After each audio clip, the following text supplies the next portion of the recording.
Hello दोस्तों, स्वागत है आपका मार्क्स मित्रा की यूट्यूब प्लेटफॉर्म पर। जैसा आपका पता है, कल आपका पेपर है 24 फेब को। कल आपका पेपर है क्लास 10th वालों का मैथ्स का। तो आपकी डिमांड पर, आपकी रिक्वेस्ट पर मैं वो 50 इंपॉर्टेंट क्वेश्चंस लेके आया हूँ जो आपके मैथ्स के पेपर में, गणित के पेपर में गारंटीड फंसने के चांसेस हैं। अब यहाँ पर मैं एक चीज़ पहले ही क्लियर कर देता हूँ। देखो, ये चीज़ पहले ही सुन लेना। चाहे आप किसी भी मीडियम से हो, हिंदी मीडियम, इंग्लिश मीडियम, चाहे आपने मैथ्स बेसिकली हो चाहे स्टैंडर्ड, ये वीडियो आपके लिए 100% हेल्पफुल रहेगी। साबित आपके पेपर में इससे प्रश्न मिलेंगे।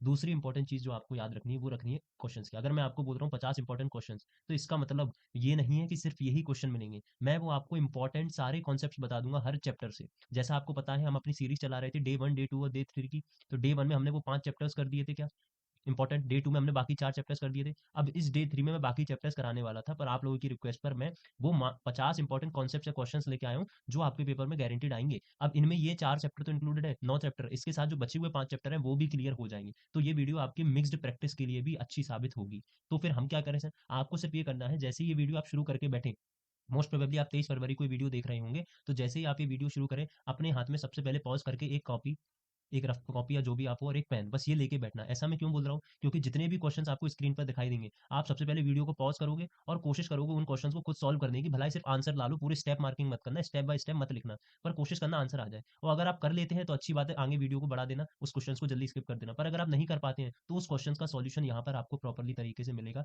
जिससे आपके पेपर में अगर वो कॉन्सेप्ट रिपीट हो जाए, अगर पेपर में वो कॉन्सेप्ट रिपीट हो जाए तो आप वो गलती ना करें। तो ठीक है, बिना कोई टाइम वेस्ट करे शुरू करें। अगर आप चैनल पर पहली बार आए हैं तो चैनल को सब्सक्राइब कर देना, और जो लोग बने हुए हैं वो कमेंट करके बता देना कि वीडियो कैसी लगी। ठीक है, आगे बढ़े। उससे पहले आपको पता है, मार्क्स मिथ करके चैनल है, ये जो मेरा चैनल है जिस पे आप वीडियो देख रहे हो, इस पे डे 1 की और डे 2 की वीडियो ऑलरेडी डल चुकी है, जिसको लगभग 1000 लोगों ने, 1100 लोगों ने देखा है। अब आप व्यूज पे अभी मत जाना, क्योंकि अगर आप एक बार बस इस वीडियो को खोल के देखिए, आपको जो कंटेंट मिलेगा ना, मैं गारंटी लेता हूँ ऐसा कंटेंट आपको पूरे यूट्यूब पर ऐसा कंटेंट एमपी बोर्ड वाले क्लास 10th बच्चों के लिए, मैथ्स का हो चाहे इंग्लिश का हो चाहे संस्कृत का हो, और आगे साइंस का भी मिलेगा, सोशल साइंस का भी मिलेगा, कोई भी नहीं दे रहा होगा। आप एक बार भला 10 मिनट की वीडियो देखिए, आपको समझ आ जाएगा किस लेवल का कंटेंट आपको मिल रहा है कि नहीं मिल रहा है। ऐसे ही डे 2 की वीडियो डली है, इसमें वो इंपॉर्टेंट ट्रिग्नोमेट्री, आपका त्रिकोणमिति, प्रोबेबिलिटी, प्रायिकता, स्टैटिस्टिक्स, जिन चैप्टर से आपको डर लगता है, पर वो इतने आसान बन जाएंगे ना इस वीडियो में, इस डे 2 की वीडियो में, तो आपको लगेगा कि ये 4-4 नंबर के क्वेश्चन जो मैं छोड़ के आ रहा था वो कितने आसान है। आपको मोड की ऐसी ट्रिक पता पड़ेगी जो आपने कभी सोची भी नहीं होगी, बहुलक वाली। हालांकि इस वीडियो में, अगर आपने वो तो नहीं देखी है, तो आप पहले इस वीडियो को देख लीजिए, क्योंकि अब टाइम कम बचा है। तो ये 50 इंपॉर्टेंट कॉन्सेप्ट क्वेश्चन में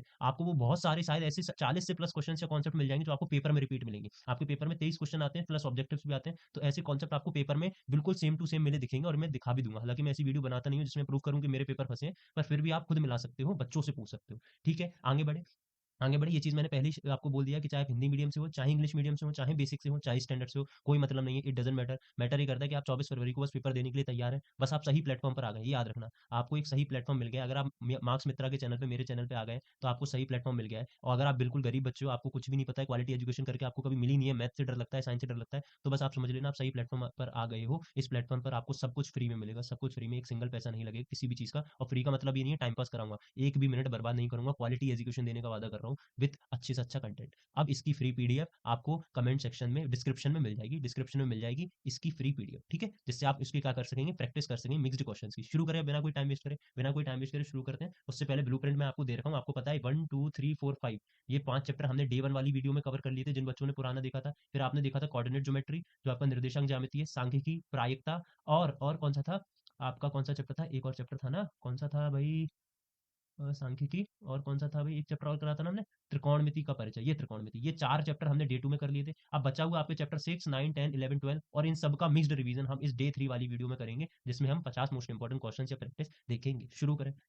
चलो फिर, उससे पहले ये मैंने एक फॉर्मुला शीट दे दी आपको, ये फॉर्मुला शीट दे दी। ये फॉर्मुला शीट किस चैप्टर की है, ये फॉर्मुला शीट आपके चैप्टर्स की है, कौन से चैप्टर्स की, सरफेस एरिया वाला चैप्टर का, जिसमें आपका वॉल्यूम, घने, इसके अलावा और भी चैप्टर्स हैं, उनकी भी शीट आगे मिलेगी, पर इसको अभी के लिए आप रख लो, इसको मैं याद रख लेना। जो आपके चैप्टर्स क्वेश्चन है, इनको आप अभी की पीडीएफ मिलेगी, तो आपके पेपर में हेल्पफुल रहेगी पूरे फॉर्मुलाज के लिए। ठीक है, सरफेस एरिया वाले के, क्योंकि वही में आप कंफ्यूज होते हो। शुरू करें पहले क्वेश्चन के साथ, बिना टाइम वेस्ट करें। चलो फिर, पेन कॉपी लेके बैठ जाना। वीडियो को क्या करना है तुम्हें, सबसे पहले जैसे ही क्वेश्चन दिखे, तुम्हें वीडियो को क्या करना है, पॉज करना है, इस क्वेश्चंस को खुद सॉल्व करके देखना है। क्या करना है, खुद सॉल्व करके देखो। खुद सॉल्व हो जाए तो अच्छी बात है, ना हो तो फिर इधर से सॉल्यूशन देखो। आगे बढ़ते हैं, चलो। लिखा है, if alpha and beta are the zeros of the polynomial x square plus 2x plus 3, find the value of alpha plus beta का स्क्वायर माइनस 12 बीटा।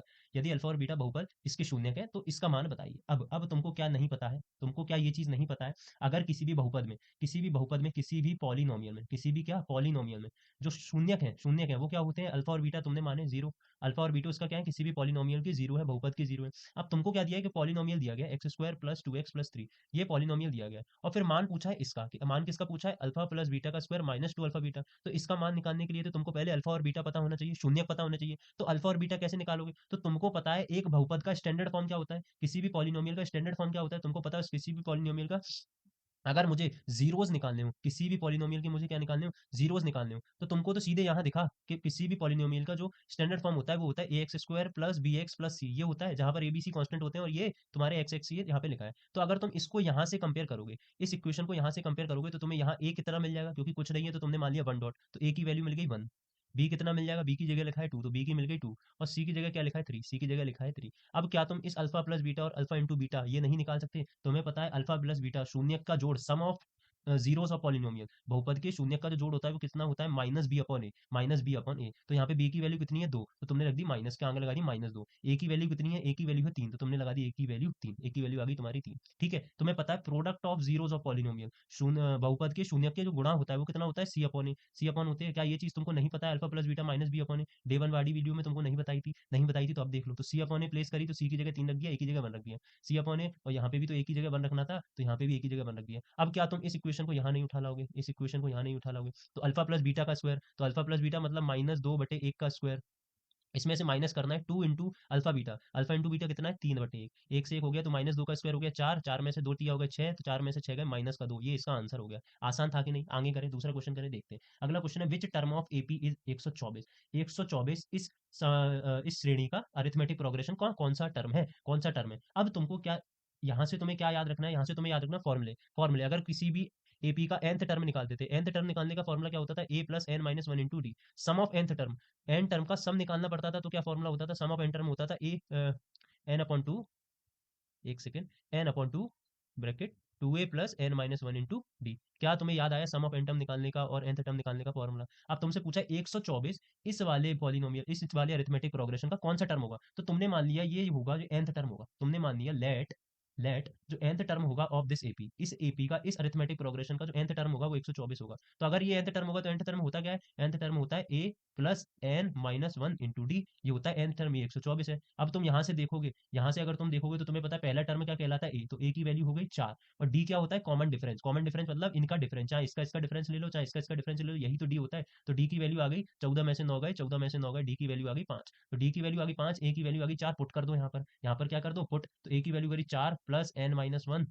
डी की वैल्यू 5 बराबर 124, इसको तुमने सॉल्व कर लिया, चार को उधर बेच दिया तो 5n माइनस पाँच बराबर कितना आ गया 120, एन को 5n को यही रखा, 5 को वहां भेज दिया तो प्लस बन गया, तो 120 में 5 जोड़ेंगे 125, तो एन की वैल्यू कितनी आ जाएगी, 5 दूनी 10, 5 पंजे 25, 25 भी वैल्यू आ जाएगी एन की वैल्यू, मतलब जो 124 था ये तुम्हारा 25th टर्म था, 25th टर्म था इस एपी का, ये आंसर हो गया, ये आंसर हो गया। अब 90% बच्चे इसी तरीके से करेंगे, पर हम क्या सीख रहे हैं इस चैनल पर, हम तो शॉर्ट एंड सिंपल ट्रिक सीख रहे हैं ना, शॉर्ट एंड सिंपल ट्रिक। तो अगर हम शॉर्ट ट्रिक से इसको करते बिल्कुल लॉजिकल से, तो तुम्हें मैं एक ऐसा तरीका बताता हूँ जो बहुत आसान है। जब भी तुम्हें कोई एपी दी जाए, एपी दी जाए, मान लो तुम्हें एपी दी जाए, एपी दी जाए इस तरीके से कि 1,2,3,4,5,10 10 10 और ऐसे करके 10 दिए जाए, और तुमसे पूछे ये 10 होगा ना, ये इस एपी का कौन सा टर्म होगा, ये इस एपी का कौन सा टर्म होगा, तो तुम्हें बस एक चीज याद रखनी है, तुम्हें क्या याद रखना है, इसको क्या बोलते हैं हम ए फर्स्ट टर्म, और इसको क्या बोलते हैं एल लास्ट टर्म, क्योंकि तुमको पता है ये लास्ट टर्म होता है। तो किसी भी एपी में अगर पूछा जाए कौन सा टर्म है ये, तो तुमको बस वो उस टर्म क्या हो जाएगा, वो टर्म का डायरेक्ट फॉर्मूला होता है कि last term minus first term,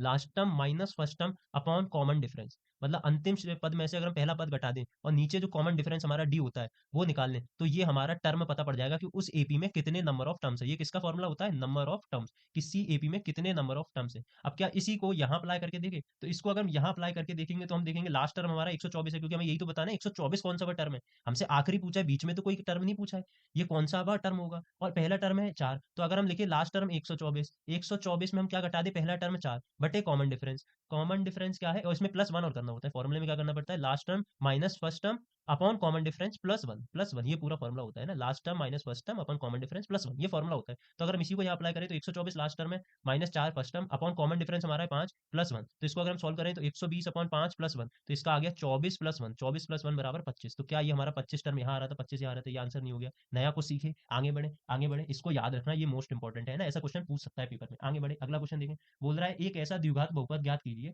जिसके शून्यकों का योग और गुणांक ये है, मतलब सम एंड प्रोडक्ट ऑफ जीरोस अगर तुमको दिए गए, मतलब तुमको क्या दिया गया, सवाल में ही दिया गया है, सवाल में ही तुमको दिया गया है सम ऑफ जीरोस कितना दिया गया है 2/3, और प्रोडक्ट ऑफ जीरोस कितना दिया गया है 3/4। तो तुमसे पूछा है बताओ वो क्वाड्रेटिक पॉलिनोमियल बताओ।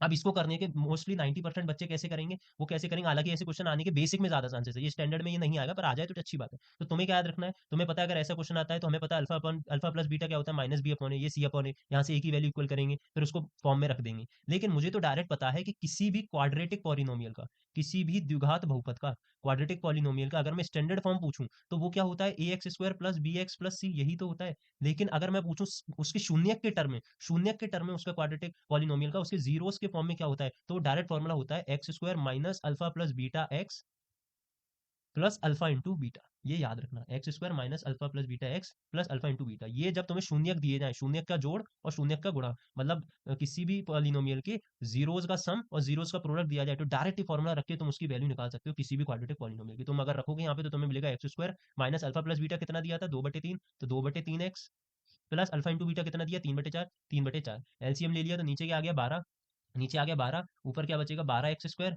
माइनस इधर 3 से 4 बार कटेगा तो 4 दूनी 8x, 4 दूनी 8x, और प्लस क्या हो जाएगा, प्लस क्या हो जाएगा, प्लस क्या हो जाएगा, 4 से 3 बार गया प्लस 9। तो ये तुम्हारी क्वाड्रेटिक इक्वेशन बन जाएगी इसी तरीके से, 12x² माइनस 8x प्लस 9, क्योंकि ये तो बराबर जीरो में चला जाता है जब भी हम क्वाड्रेटिक इक्वेशन का बता रहा हूँ, तो ये स्टैंडर्ड फॉर्म होता है जीरोस में, तो ये जीरो में चला जाएगा, ये बचेगा तुम्हारी 12x² माइनस 8x प्लस 9। या फिर तुम किसको किस तरीके से कर सकते थे, दूसरा तरीका था तुम इसको मानते माइनस बी अपॉन ए, इसको मानते सी अपॉन ए, फिर तुम यहाँ से ए बराबर करते तो यहाँ पे ए की वैल्यू तुम्हें डायरेक्ट मिल जाती 12, ए की वैल्यू 12 मिल जाती क्योंकि 4 से गुणा कराए तो 12 मिल जाती। फिर तुम क्या करते, ऊपर भी 4 से गुणा करते, 4 तिया 12 तो 4 दूनी 8, तो बी की वैल्यू मिल जाती -8, और सी की वैल्यू, क्योंकि ये 4 है, इसको 12 बनाने के लिए 3 से गुणा करते तो ऊपर भी 3 से गुणा करते तो सी की वैल्यू आ जाती 9। फिर इसको यहाँ पुट करते तो ये तुम्हारी क्वाड्रेटिक पॉलिनोमियल बन के आ जाता। लेकिन तुम्हें डायरेक्ट भी पता था, ऐसे भी पता था, दोनों तरीके से कर सकते थे। अगर ऑब्जेक्टिव में आता तो इस तरीके से कर लेते, स्टेप मार्किंग वाला सवाल होता तो इस तरीके से कर लेते जो ये ऊपर बताया है। दोनों तरीके बता दिए, क्योंकि अगर ये उसमें आता, ऑब्जेक्टिव में क्वेश्चन आता, तो क्या इतना मेहनत करने की जरूरत थी, सिर्फ तुम डायरेक्ट इस फॉर्मुले से नहीं कर सकते थे जब ऑब्जेक्टिव वाले क्वेश्चन हो।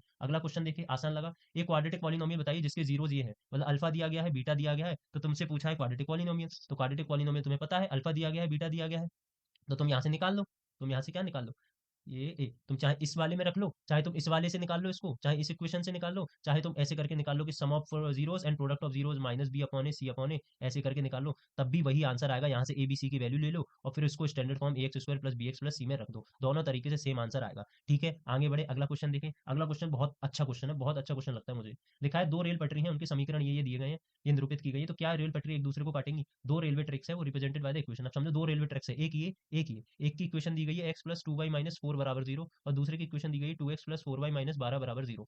अब बताओ क्या ये आगे जाके एक दूसरे को कट करेंगे, एक दूसरे को क्रॉस करेंगे। तो तुम्हें पता है ऐसा तो सवाल हमने क्वाड्रेटिक इक्वेशन में पढ़ा था, तुम इसको क्या कर लो, कंपेयर कर लो। कंपेयर कैसे कर लो, तो मान लो ये इक्वेशन है a1x plus b1y plus c1 बराबर 0, ये दूसरी इक्वेशन है a2x plus b2y plus C to बराबर 0। जिनको ये नहीं समझ आ रहा है वो डे 2 या डे 1 वाली वीडियो देख लो, जिसमें क्वाड्रेटिक इक्वेशन द्विघात बहुपद में पूरा सब कुछ समझाया है समीकरण वाले में। तो अगर कंपेयरिंग करोगे इनको इनको तुम अगर कंपेयर करोगे तो ऑन कंपेयरिंग दिस इक्वेशन, इनको कंपेयर करके तुम्हें वैल्यू मिली, वैल्यू क्या मिली, ए वन की क्या मिल गई 1, क्योंकि ए वन की जगह यहाँ कुछ नहीं लिखा है। ए टू की ए वन की 1 मिल गई, बी वन की क्या मिल गई, बी वन की मिल गई 2, सी वन की क्या मिल गई -4।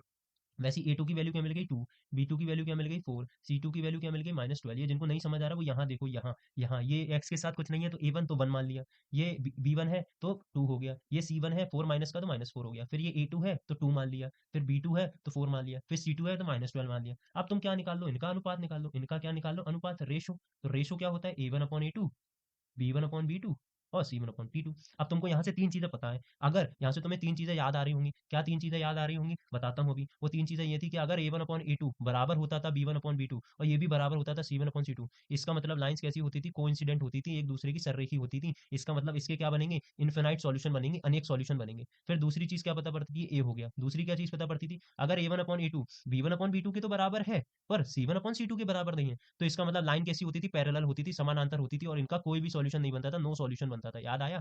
फिर तीसरी इक्वेशन बनती थी, तीसरी इक्वेशन क्या बनती थी कि A1/A2 B1/B2 के ही बराबर नहीं है। अगर ऐसा होता तो इसका मतलब लाइन कैसी होती थी, इंटरसेक्टिंग होती थी, एक दूसरे से टकराती थी, और ऐसे केस में एक यूनिक सॉल्यूशन बनता था, एक यूनिक सॉल्यूशन। बस तुम यहाँ चेक कर लो इसी को रेशो को मिला के, तो अगर रेशो मिलाएंगे तो 1/2, 2/4 -4/-12। अगर हम इनको ऐसे रखेंगे तो 1/2 की जगह 1/2, ये कट के 1/2 तो ये बराबर आ गया, ये कट के 1/3 तो ये बराबर नहीं आया। तो कौन सी इक्वेशन बनी, ये वाली, A1/A2 B1/B2 के बराबर तो है पर C1/C2 के बराबर नहीं है। इसका मतलब जो ये दो रेलवे ट्रैक हैं वो कैसी होंगी, एक दूसरे के समानांतर होंगी, जो रेलवे ट्रैक्स होंगी वो पैरेलल होंगी।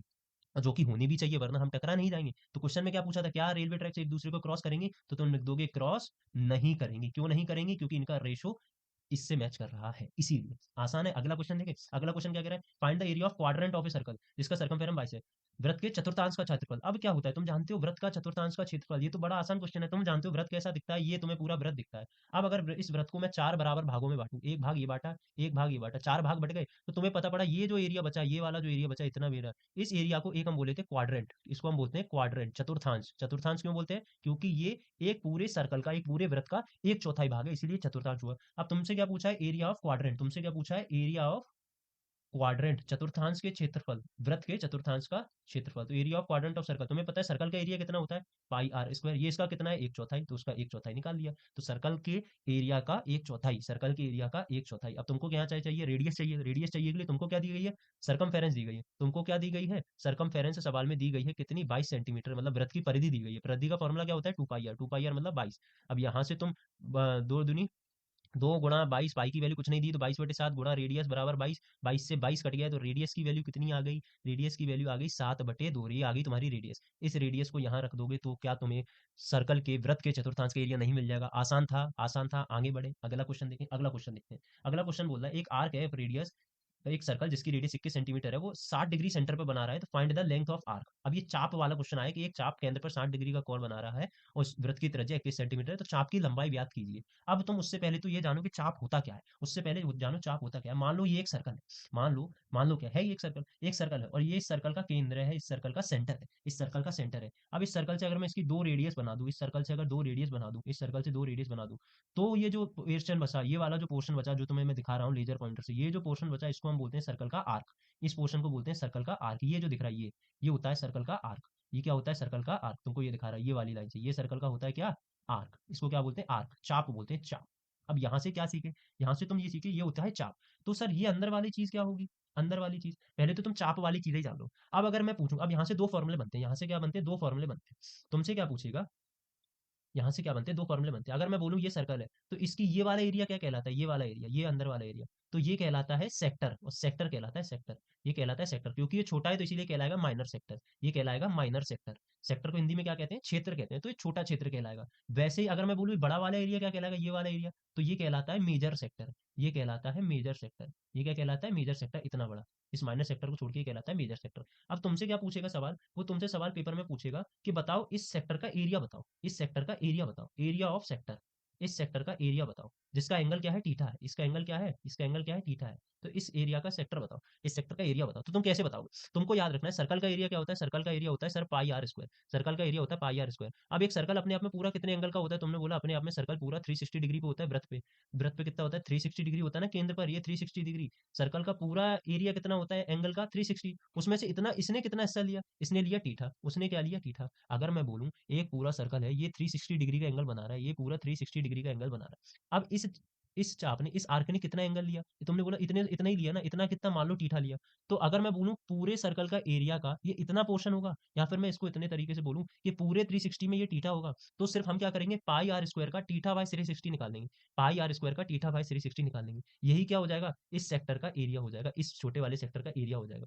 पूरे सर्कल के एरिया का थीटा बाय 360, पूरे सर्कल का जो एरिया है उसका थीटा बाय 360, क्योंकि इसने सिर्फ थीटा पार्ट गिरा है आउट ऑफ टोटल 360, इसने सिर्फ थीटा पार्ट गिरा है। वैसे ही अगर मैं पूछ लूं लेंथ ऑफ आर्क क्या हो जाएगा, length of arc, length of arc, तो तुम बोलोगे लेंथ ऑफ आर्क क्या होगी, मतलब ये वाली पोर्शन। लेंथ ऑफ आर्क मतलब क्या हुआ, लेंथ ऑफ आर्क मतलब हुआ अगर ये सर्कल का आर्क है, तो वो पूछ रहा है ये वाली चीज, ये वाली चीज, ये लेंथ ऑफ आर्क, ये बताओ, ये इसको हम एल बोलते हैं, एल। तो ये लेंथ ऑफ आर्क क्या होगी, तो तुमको पता है ये जगह ले रही है, ये उतनी जगह ले रही है जितनी इस पूरे सर्कल की परिधि होगी। मतलब अगर सर्कल की परिधि 2 पाई आर होती है, उसमें से ये कितना पोर्शन ले रही है, उसमें से ये ले रही है थीटा बाय 360। इतनी तो जगह घेरेगी थीटा एंगल की, जितना एंगल पूरा ले रहा है उसका थीटा पार्ट। और ये इस वृत्त की परिधि का इतना पार्ट है, सिर्फ इतना पार्ट। अगर वृत्त की पूरी परिधि इतनी गोल गोल होती है, तो ये सिर्फ इतना पार्ट है। तो इसका मतलब अगर मैं पूछूं लेंथ ऑफ आर्क का फॉर्मूला, तो सर्कल के जो परिधि है, सर्कल की सरकमफेरेंस का थीटा बाय 360। अगर मैं बोलूं एरिया ऑफ सेक्टर, तो सर्कल के पूरे एरिया का थीटा बाय 360। बस यही दो फॉर्मूले बनते हैं। अब तुम कोई भी सवाल कर लोगे फटाफट से, फटाफट से। अब तुमसे ये सवाल पूछा है, तुम क्या नहीं कर पाओगे, ये नहीं कर पाओगे। एक arc of circle radius 21 centimetre, एक सर्कल है जिसकी रेडियस 21 सेंटीमीटर, उसका आर्क जो सेंटर पर कितने डिग्री का एंगल बना रहा है, 60 डिग्री का। तो 60 डिग्री का एंगल ये बना रहा है, इसकी त्रिज्या कितनी है, 21 सेंटीमीटर, मतलब ये भी 21 है, ये भी 21 है।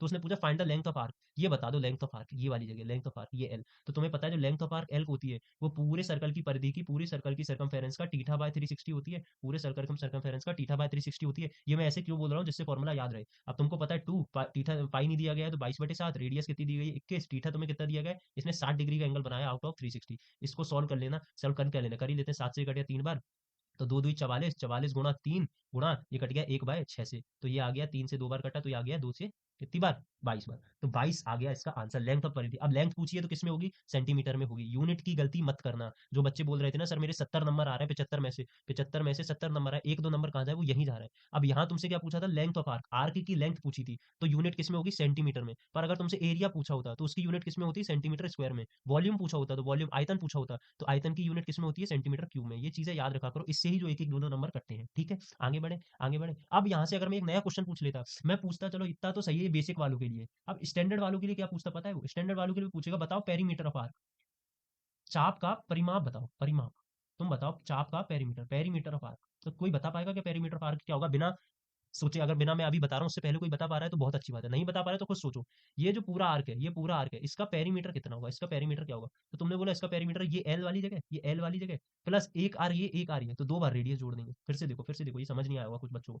मैं बोल रहा हूँ अगर मैं इस आर्क का, ये आर्क का, ये चाप का पूछूं तुमसे, परिमाप क्या होगा, पेरीमीटर क्या होगा, तो तुमने बोला ये एल, इतनी जगह जोड़ लो, परिमाप क्या होता है, जितनी जगह उतनी जगह जोड़ लो, तो एक ये जगह होगी एल, और एक रेडियस ये, एक ही रेडियस ये, एक रेडियस ये, एक रेडियस ये, तो 2 बार रेडियस जोड़ दी, तो ये हो जाएगा आर्क का पेरीमीटर। अब तुमको पता है एल कितना आया तुम्हारा 22, दो पेरीमीटर रेडियस कितनी थी 21, तो 22 प्लस 42 जो कितनी हो जाती है तुम्हारी, 4 और 2 6, 2 और 2 4, 64, तो 64 सेंटीमीटर तुम्हारा इस पूरे चाप का पेरीमीटर हो जाता, परिमाप हो जाता। ऐसे करना था, फिर भी मैंने तुमको फॉर्मूले दे दिए हैं, ये फॉर्मूले देख लेना, ये फॉर्मूले देख लेना। ये पूरे सर्कल के फॉर्मूले हैं कि सर्कल का परिधि कितनी होती है, सरकमफेरेंस क्या होता है, इसको परिधि बोलते हैं ना, परिधि या परिमाप जो भी तुम बोलते हो वो देख लेना, है ना। फिर pi are square, area of circle, diameter जो तुम्हारा व्यास होता है वो रेडियस का दुगना होता है, रेडियस डायमीटर की आधी होती है। वैसे ही अगला है लेंथ ऑफ आर्क, चाप की लंबाई बताए ना, पूरे सर्कल की परिधि का theta by 360, area of sector, पूरे सर्कल की एरिया का थीटा बाय 360, पेरीमीटर, आर्क की लेंथ में 2 आर जोड़ देंगे। ये सेगमेंट क्या होता है ये भी बताता हूँ, चलो ये भी चीज सीख ही लेते हैं। अब सेगमेंट क्या होता है, ये खंड, खंड क्या होता है, खंड। तो तुम देखो ये एक सर्कल है, ये एक सर्कल पे मैंने ये 2 पॉइंट पे लाइन जोड़ी, इसको क्या बोलते हैं, जीवा, इसको क्या बोलते हैं, कॉर्ड, इसको क्या बोलते हैं, कॉर्ड, हिंदी में क्या बोलते हैं, जीवा, अभी आगे बताऊंगा,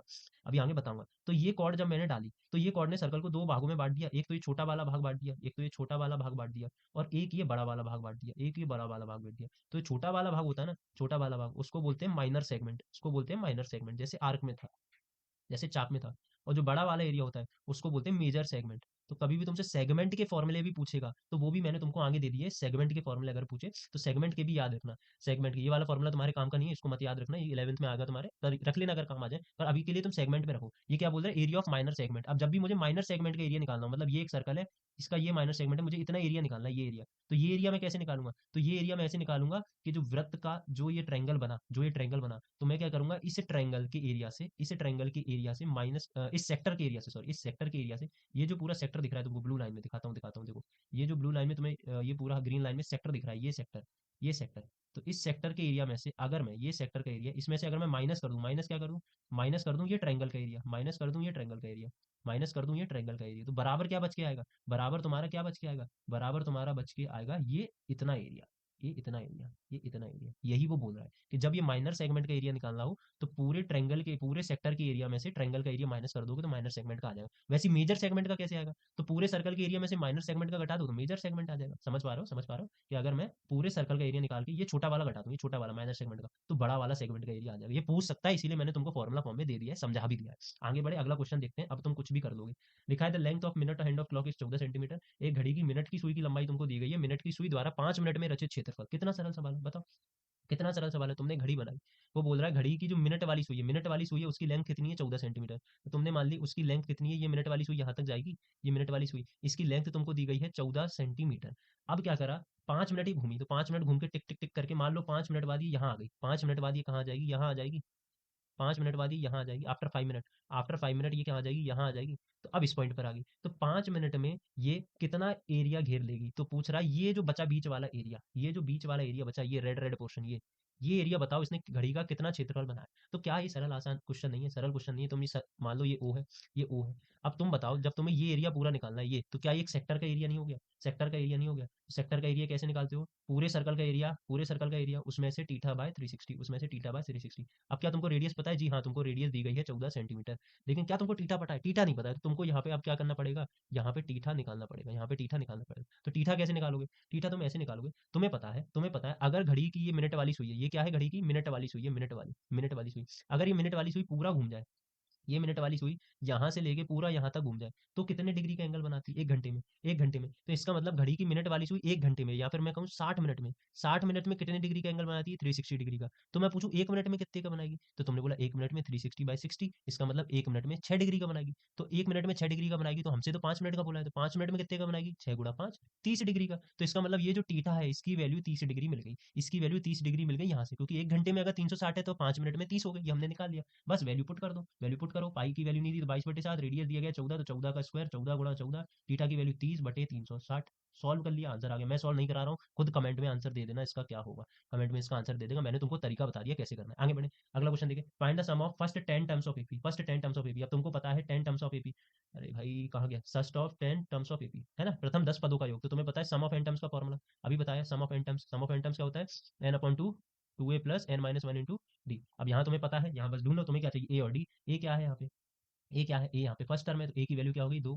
कॉमन डिफरेंस क्या है, 5, तो डी की वैल्यू होगी 5। ए पता पड़ गया, डी पता पड़ गया, वैल्यू पुट कर दो, सम ऑफ एन टर्म्स आ जाएगा। एन की वैल्यू क्या है, एन की वैल्यू क्या है, एन की वैल्यू 10, क्योंकि 10 पूछा है ना, 10 पूछा है, तो 10 टपा तो पूछा है, तो एन की वैल्यू 10 हो जाएगी। अगला देखते हैं, find the number of terms in question, ये अब नंबर ऑफ टर्म्स पूछा है, अब खुद देखो क्या नंबर ऑफ टर्म्स, अभी पीछे ट्रिक बताई थी वैसे नहीं कर पाओगे। नंबर ऑफ टर्म्स कैसे निकालते हैं, नंबर ऑफ टर्म्स कैसे निकालते हैं, तुमने बोला sir last term minus first term upon common difference plus 1, last term minus first term upon common difference plus 1। Last term क्या है 205, माइनस फर्स्ट टर्म 7 बटे कॉमन डिफरेंस क्या है, कॉमन डिफरेंस क्या है, इसमें से 6 का कॉमन डिफरेंस दिख रहा है, प्लस 1।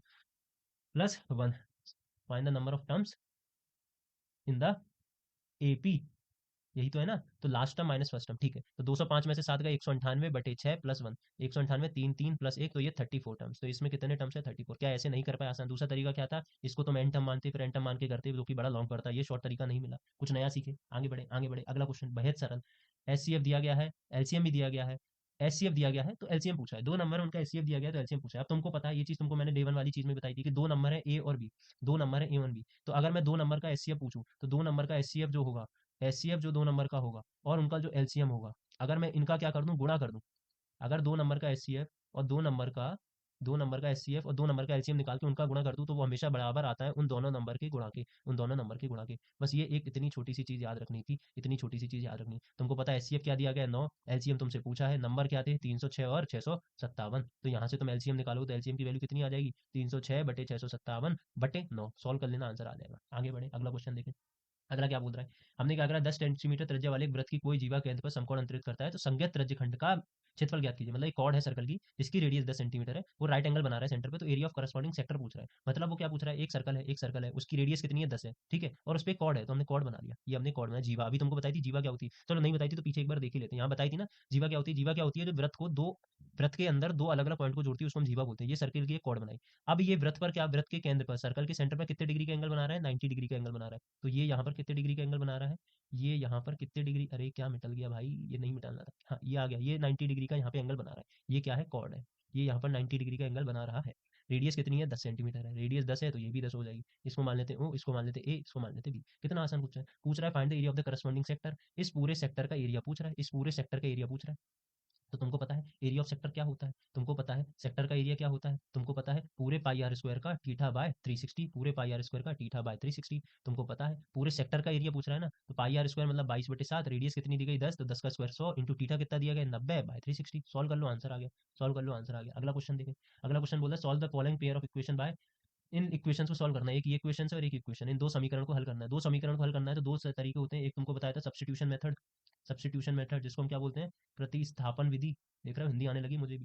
और दूसरा बोलते हैं एलिमिनेशन मेथड, दूसरा होता है एलिमिनेशन मेथड जिसको हम बोलते हैं विलोपन विधि। क्या तुम इन दोनों विधि से कर लोगे, क्या मैं कराऊं, चलो करा ही देता हूँ, जल्दी फटाफट देखते हैं, फटाफट देखते हैं एक एक करके, जल्दी जल्दी। सब्स्टिट्यूशन मेथड में क्या करते हो तुम, x + y = 14 दिया है और x - y = 4 दिया है, तुम इनमें से दो इक्वेशन है, एक इक्वेशन ये, एक इक्वेशन ये है, तुम क्या करोगे, पहली इक्वेशन से या दूसरी इक्वेशन से एक इक्वेशन का मान निकाल लोगे। जैसे मैंने बोला, अगर मैं इक्वेशन सेकंड लूँ तो x को यहीं रखता हूँ और y को वहां भेज देता हूँ, तो x की वैल्यू कितनी आ गई, 4 + y। अब इस x की वैल्यू को मैं वापस फर्स्ट इक्वेशन में रखता हूँ, तो x की वैल्यू 4 + y + y = 14, तो 2y की वैल्यू आ गई 10, y की वैल्यू आ गई 5। अब इस y की वैल्यू को मैं इक्वेशन कहाँ रखूंगा, 3 में रखूंगा, तो इक्वेशन 3 में रखूंगा तो y की वैल्यू कितनी आ जाएगी, x की वैल्यू आ जाएगी 4 + 5, x की वैल्यू आ जाएगी 9, तो ये होता है सब्स्टिट्यूशन मेथड। एलिमिनेशन मेथड में क्या होता है, एलिमिनेशन मेथड में हमें एलिमिनेट करना पड़ता है, एक को एलिमिनेट करना पड़ता है। तो तुम क्या करोगे, तुम्हें दिख रहा है वाई से वाई कट रहा है, तो जोड़ दो जोड़ दो जोड़ दो जोड़ दो, जोड़ दिया तो वाई से वाई कट गए, एक्स एक्स क्या हो गया 2x हो गया, 4 में 4 जोड़ के 18 हो गए, तो एक्स की वैल्यू 9 आ गई। अब एक्स की वैल्यू 9 आ गई, किसी में भी रख दो, मान लो इसमें रख दो, तो एक्स की वैल्यू 9 प्लस वाई बराबर 14, तो वाई की वैल्यू आ गई 5। क्या दोनों में सेम आंसर नहीं आ रहा है? दोनों के तरीके अलग अलग है। पेपर में अगर बोला जाए pair of linear equation solve करो, तुम्हारे पास दोनों मेथड है सॉल्व करने के। बोला जाए कि बाय एलिमिनेशन मेथड या बाय विलोपन method, by substitution method, by प्रतिस्थापन, तो उसी से ही करना पड़ेगा। आगे बढ़े, अगला क्वेश्चन देखिए। ये क्वेश्चन बेसिक का था, पर मेरा उद्देश्य था कि तुमको दोनों तरीके सिखा दूं, ठीक है। अगला क्वेश्चन पूछ रहे हैं, find the coordinate of points which divide line segment joining point इतना इतना इन द रेशियो ये। क्या तुमको याद नहीं आ रहा है? क्या तुमको याद नहीं आ रहा है कि दो पॉइंट है, एक पॉइंट है ए, एक पॉइंट है बी। एक पॉइंट इसका दिया गया है -1,7, इसका दिया गया है 4,-3। अब बोल रहा है एक पॉइंट अलग है, ये पॉइंट अलग है, मैंने मान लिया पी, ये मान लिया पी। ये पॉइंट क्या कर रहा है, इसको 2:3 में डिवाइड कर रहा है। तो इस पॉइंट के कोऑर्डिनेट बताओ, इस पॉइंट के कोऑर्डिनेट बताओ। इसको कैसे निकालते थे, याद आया? सेक्शन फार्मूला, सेक्शन फार्मूला याद आया। खंड सूत्र जिसको हम बोलते थे, खंड सूत्र। तो बोलता था खंड सूत्र ही तो बोलता था कि जब कोई दो रेशो में डिवाइड करे तो हम क्या कर लेते, एक फॉर्मूला बनाते थे जो खंड सूत्र का, जिसके कोऑर्डिनेट क्या होते थे, इस पॉइंट के कोऑर्डिनेट क्या होते थे, याद आ रहा है? M x upon m1 + m2 comma m y upon m1 + m2। यहाँ भी प्लस, यहाँ भी प्लस, फिर हम क्या कर देते थे, यहाँ पे लगा देते थे 12 21, 12 21, याद आया? m1x2 + m2x1 upon m1 + m2, m1y2 + m2y1 upon m1 + m2। जहाँ m1 m2 कहाँ है, जहाँ m1 m2 है, ये है m1, ये है m2, m1:m2। ये है तुम्हारा x1 y1, ये है तुम्हारा x2 y2। जैसे ही ये सॉल्व करोगे, ये एक्स वाई के कोऑर्डिनेट इस फॉर्मूले से आ जाएंगे। कर लोगे, आगे बढ़े, अगला क्वेश्चन देखते हैं। अगला क्वेश्चन बोल रहा है, find the length of tangent of A point from a point A at distance 5 centimetre from the centre of the circle, find the radius of the circle. मतलब वृत्त के केंद्र से जो 5 सेंटीमीटर दूरी पर स्थित एक बिंदु है ए, उससे एक स्पर्श रेखा है, उसकी लंबाई 4 है, तो वृत्त की त्रिज्या याद कीजिए। वृत्त की त्रिज्या याद कीजिए। उससे पहले मैं तुम्हें एक चीज बता देता हूँ कि स्पर्श रेखा होती क्या है, मतलब ये टेंजेंट होता क्या है। और जब टेंजेंट बताऊंगा तो तुमको स्पर्श रेखा, क्योंकि ये चैप्टर हमने नहीं पढ़ा तो हम ये भी पढ़ लेंगे, तो तुमको सेकंड भी बताऊंगा। सेकंड क्या होता है, सेकंड की हिंदी में भूल गया, मैंने लिख के रखी थी भाई, छेदी रेखा। छेदी रेखा नाम भी तो ऐसे हिंदी में है ना, कैसे पढ़ लेते हो तुम हिंदी वालों यार। टेंजेंट और ये सेकंड, तो होता क्या टेंजेंट और सेकंड? देखो टेंजेंट वो होता है जो सर्कल को, जैसे मैं समझो सर्कल बनाया मैंने और एक सर्कल ये बनाया, अब मैं बोलूँ सर्कल के बाहर वाले पॉइंट पे, परिधि पर जो एक पॉइंट होता है, उससे जो सीधी लाइन जाती है, जो सीधी लाइन जाती है, मतलब सर्कल को बाहर से एक पॉइंट पर टच करने वाली जो लाइन होती है, उसको हम बोलते हैं टेंजेंट। उसको हम क्या बोलते हैं, टेंजेंट, मतलब स्पर्श रेखा, उसको हम बोलते हैं टेंजेंट। सर्कल के परिधि पर एक पॉइंट से जाने वाली जो सीधी लाइन होती है, जो सर्कल को एक पॉइंट पर टच करती है, उसको हमने बोल दिया टेंजेंट, स्पर्श रेखा। तो सेकंड क्या होती है, सेकंड होती है जो सर्कल को दो पॉइंट पे काटती है। मतलब अगर ऐसी एक लाइन आई और सर्कल को एक इस पॉइंट पर काटी और एक सर्कल को इस पॉइंट पर काटी, तो दो पॉइंट पर काटी, इसी को हमने इसको बोला सेकंड, छेदी रेखा। छेदी रेखा। अब सवाल पता है तुमसे पेपर में क्या आएगा, जो मोस्ट इंपोर्टेंट वो है, ये आता है तुमसे स्पर्श रेखा पे सवाल आता है कि जैसे एक सर्कल ये है, एक सर्कल ये, एक सर्कल ये। अब वो बोलेगा 3 पॉइंट लो, 3 पॉइंट लो, एक सर्कल के पॉइंट लो अंदर, एक सर्कल के पॉइंट लो सर्कल के ऊपर, और एक पॉइंट लो सर्कल के बाहर। अब बताओ इनसे कितनी सीधी रेखाएं गुजरेंगी, स्पर्श रेखाएं गुजरेंगी, इससे कितनी टेंजेंट गुजरेगी। तो तुम्हें याद रखना है, अगर पॉइंट सर्कल के अंदर होगा, पॉइंट अगर सर्कल के अंदर होगा, तो उससे कोई भी टेंजेंट नहीं गुजरेगी, उससे कोई भी टेंजेंट नहीं गुजरेगी। अगर सर्कल पर ही वो पॉइंट होगा, सर्कल पर पॉइंट होगा, तो उस पॉइंट से सिर्फ एक टेंजेंट गुजरेगी, सिर्फ एक टेंजेंट गुजरेगी। और अगर पॉइंट सर्कल के बाहर होगा, तो उस पॉइंट से दो टेंजेंट गुजरेगी, उस पॉइंट से दो टेंजेंट गुजरेगी। ये याद रखना, ये पूछा जाता है, इसीलिए मैंने बता दिया। अब यहाँ से तुम्हें ये चीज और याद रखनी है कि अगर मैं सर्कल के किसी बाहर वाले पॉइंट से दो टेंजेंट डालता हूँ, तो उन दोनों टेंजेंट की दूरी हमेशा बराबर होती है। दूसरी चीज याद ये रखनी है कि अगर मैं सर्कल के केंद्र से, सेंटर से टेंजेंट पर एक लाइन खींचूं, तो वो हमेशा 90 डिग्री परपेंडिकुलर होती है। ये चीज याद रखनी है। अब ये इसको प्रूफ करने के लिए भी आता है, तो इसके लिए शायद मैंने ये तुमको प्रूफ करने को दे भी दिया। मैं प्रूफ नहीं करा रहा हूँ, टाइम वेस्टिंग होगा, तुम खुद देख लेना। ये यही बोल रहा है कि अगर मैं सर्कल के किसी एक बाहर वाले पॉइंट से, सर्कल के किसी बाहर वाले पॉइंट से दो टेंजेंट ड्रॉ करता हूँ, तो ये दो टेंजेंट होते हैं, ये सर्कल के परपेंडिकुलर भी होते हैं, और ये जो टेंजेंट होते हैं ये हमेशा बराबर होते हैं। बस यही चीज है, क्योंकि ये दोनों ट्रायंगल, ट्रायंगल 1 और ट्रायंगल 2 आपस में क्या हो जाते हैं, कॉन्ग्रुएंट हो जाते हैं। अब कॉन्ग्रुएंट क्या होता है तुम्हें पता है ना, ये चीज तो तुमको पता है ना, सिमिलर और कॉन्ग्रुएंट। सिमिलर क्या होता है, कॉन्ग्रुएंट क्या होता है, चलो अभी के लिए मैं इतना बता देता हूँ। जैसे ये चीज हुई और ये चीज हुई, ये आपस में सिमिलर है, पर अगर मैं दो चीजें हूँ जो दिखने में भी सेम हूँ, उनके साइज वाइज भी सब सेम हो, तो हम बोलते हैं वो कॉन्ग्रुएंट है। लेकिन अगर उनका शेप तो सेम हो पर साइज अलग हो, छोटा बड़ा हो सकता है, तो उनको हम बोलते हैं सिमिलर। अब ये चीज अभी मत जानो, लास्ट टाइम है, सिर्फ उतनी चीजें जानो जो इंपॉर्टेंट है। इंपॉर्टेंट क्या है ये देखते क्वेश्चन। टेंजेंट बोल रहा है, अब जो बोला है वो बना लेते हैं, जैसा उसने बोला वैसा बनाते जाओ। जब भी फिगर वाला क्वेश्चन है सीधे बना लो। उसने बोला the length of the tangent from a point A, एक बाहर वाले पॉइंट ए से, at a distance 5 centimetre from the centre of the circle. तो इसकी जो सेंटर ऑफ सर्कल से दूरी है वो 5 सेंटीमीटर है। और इस टेंजेंट की जो दूरी है, इस टेंजेंट की जो दूरी है, इस टेंजेंट की जो दूरी है जो यहाँ टकरा है, इसकी टेंजेंट की जो दूरी है वो 4 सेंटीमीटर है। तो ये 4 दी है, ये 5 दी है। तुमसे क्या पूछा है, रेडियस ऑफ द सर्कल। तुमसे क्या पूछा है, रेडियस ऑफ द सर्कल। तुमसे ये रेडियस पूछिए। अब तुमको पता है टेंजेंट हमेशा सर्कल के सेंटर से 90 डिग्री पर होता है, तो 90 डिग्री पर होता है, तो मान लो ये ओ है, ये ए है, ये बी है। तो ट्रायंगल ओ ए बी में देख लो, ट्रायंगल ओ ए बी में तुम पाइथागोरस थ्योरम नहीं लगा सकते। अगर तुम पाइथागोरस थ्योरम लगाओ, तुम्हें पता है 90 डिग्री के सामने वाली ये क्या होती है, परपेंडिकुलर होती है। ये होती है परपेंडिकुलर, लंब होती है। 90 डिग्री के सामने वाली क्या होती है, उल्टा बोल रहा हूँ तुम बोलते भी जा रहे हो। 90 डिग्री के सामने वाली क्या होती है, हाइपोटेनस होती है, कर्ण होती है। 90 डिग्री के सामने वाली क्या होती है, हाइपोटेनस होती है, कर्ण होती है। बाकी ये बची परपेंडिकुलर, ये बची बेस, तो तुम इसमें लगा दोगे थ्योरम। तो हाइपोटेनस का जो स्क्वायर होगा वो बराबर होगा ए ओ ए स्क्वायर के प्लस ए बी के स्क्वायर के। तो तुम्हें बोला 5 का स्क्वायर 25 है, बराबर ओ ए तो हमें निकालना है, ए बी का स्क्वायर क्या है, 4 का स्क्वायर, 4 का स्क्वायर होता है 16, तो ओ ए स्क्वायर की वैल्यू क्या आ गई, 25 माइनस 16 मतलब 9, तो ओ ए की वैल्यू कितनी आ गई, 3। यही तुम्हारी रेडियस थी, फटाफट आंसर हो गया। आगे बढ़े, अगला क्वेश्चन देखें। अगला क्वेश्चन ये प्रूव करने को दे दिया है, देख लेना। अगला बोला दो कंसेंट्रिक सर्कल्स हैं, दो संकेंद्री रेखा है। संकेंद्री मतलब कंसेंट्रिक मतलब होता है जिनका सेंटर सेम हो, जिनका सेंटर क्या हो, सेम हो। मतलब दो सर्कल है, ये सेंटर है, एक छोटा वाला सर्कल है और एक बड़ा वाला सर्कल है, इन दोनों सर्कल का सेंटर सेम है, ठीक है। अब वो बोल रहा है दो कंसेंट्रिक सर्कल, एक की रेडियस 5 है, एक की 3 है, तो इसकी रेडियस 5 है, मान लो, एक की 3 है, तो length of the chord of larger circle. अब बड़े सर्कल पर एक जीवा बनाई, बड़े सर्कल पर एक जीवा बनाई, तो ये बना ली बड़े सर्कल पर एक जीवा। ये बड़ा सर्कल जीवा है, वो छोटे सर्कल को टच कर रहा है, ये लिखा है यहाँ पे, ये टच कर रहा है स्मॉलर सर्कल को। तो अब बताओ इस कॉर्ड की क्या होगी, इस कॉर्ड की लंबाई बताओ। अब तुमको दिया गया है इस कॉर्ड की लंबाई बताना है, तो तुम यहाँ से देखो, तुम यहाँ से देखो, तुमको सर्कल की रेडियस दी गई है, छोटे की रेडियस कितनी दी गई है, छोटे वाले सर्कल की रेडियस दी गई है 5, और बड़े वाले सर्कल की रेडियस कितनी दी गई है, बड़े वाले सर्कल की, उल्टा बोल रहा हूँ ना, छोटे वाले की कितनी दी है 3 सेंटीमीटर, और बड़े वाले सर्कल की रेडियस दी है 5 सेंटीमीटर। बड़े वाले पर्पल सर्कल की रेडियस क्या दी है 5 सेंटीमीटर। अब तुमको क्या करना है, कुछ नहीं करना है, तुमको पता है तुमने क्या करा है, ये वाली कॉर्ड इस सर्कल के लिए क्या बन जाएगी, टेंजेंट बन जाएगी, टेंजेंट बन जाएगी तो ये 90 डिग्री पे काटेगी। अब 90 डिग्री पे काटेगी तो ये ओ ए बी, इस ट्रायंगल ओ ए बी में पाइथागोरस थ्योरम लगा दोगे, पाइथागोरस थ्योरम लगा दोगे तो ये 5 है, ये 3 है, तो ये ऑटोमेटिक 4 नहीं आ जाएगी, हो गया। यही तो पूछा था, ए बी तुमसे क्या पूछा था, तुमसे क्या पूछा था, लेंथ ऑफ कॉर्ड, तो ये मान लो सी है, तुमसे पूरी लेंथ ऑफ कॉर्ड यहाँ से लेके यहाँ तक की डिस्टेंस पूछी थी, तो अगर ये 4 है तो ये भी 4 होगी। क्यों क्यों 4 होगी, ये चीज तुमको पता है कि अगर मैं सर्कल के सेंटर से एक परपेंडिकुलर डालता हूँ तो वो सर्कल की जीवा को दो बराबर भागों में बाइसेक्ट करता है, तो ये 4 हो गई, ये भी 4 हो गई। अगर ये 4 हो गई, ये 4 हो गई, तो पूरे कॉर्ड की वैल्यू कितनी आ गई, 8 हो गई। मैं डिटेल में क्यों नहीं करा रहा हूँ, हालांकि स्टेप मार्किंग मैं इसीलिए नहीं करा रहा हूँ क्योंकि मुझे तुम्हें सिखाने कॉन्सेप्ट, तुम कॉन्सेप्ट सीख जाओ, बाकी तुम पेपर में कुछ ना कुछ तो कर ही आओगे। अगला क्वेश्चन देखते हैं, find the nature of the roots. द्विघात समीकरण के मूलों की प्रकृति बताइए, मूलों की प्रकृति। तो मूलों की प्रकृति कैसे बताते हैं, मूलों की प्रकृति बताते हैं डिस्क्रिमिनेंट निकाल के, डिस्क्रिमिनेंट निकाल के। ये डिस्क्रिमिनेंट को हिंदी में क्या बोलते हैं, विचलक। और डिस्क्रिमिनेंट कैसे निकालते हैं, बी स्क्वायर माइनस फोर ए सी से। ये बी स्क्वायर माइनस फोर ए सी कैसे आता है, इस क्वाड्रेटिक इक्वेशन को इस स्टैंडर्ड फॉर्म से कंपेयर करके। तो यहाँ पे A X square B X plus C, तो ए की वैल्यू 2 हो जाएगी, बी की वैल्यू -6 हो जाएगी, सी की वैल्यू 3 हो जाएगी। यहाँ से बी स्क्वायर माइनस फोर ए सी निकाल लोगे। अब यहाँ से तीन केस बनते हैं, या तो बी स्क्वायर माइनस फोर ए सी ग्रेटर देन जीरो होता है, या तो बी स्क्वायर माइनस फोर ए सी ये तुम्हारा विचलक है बराबर जीरो होता है, या फिर ये जो तुम्हारा विचलक है लेस देन जीरो होता है।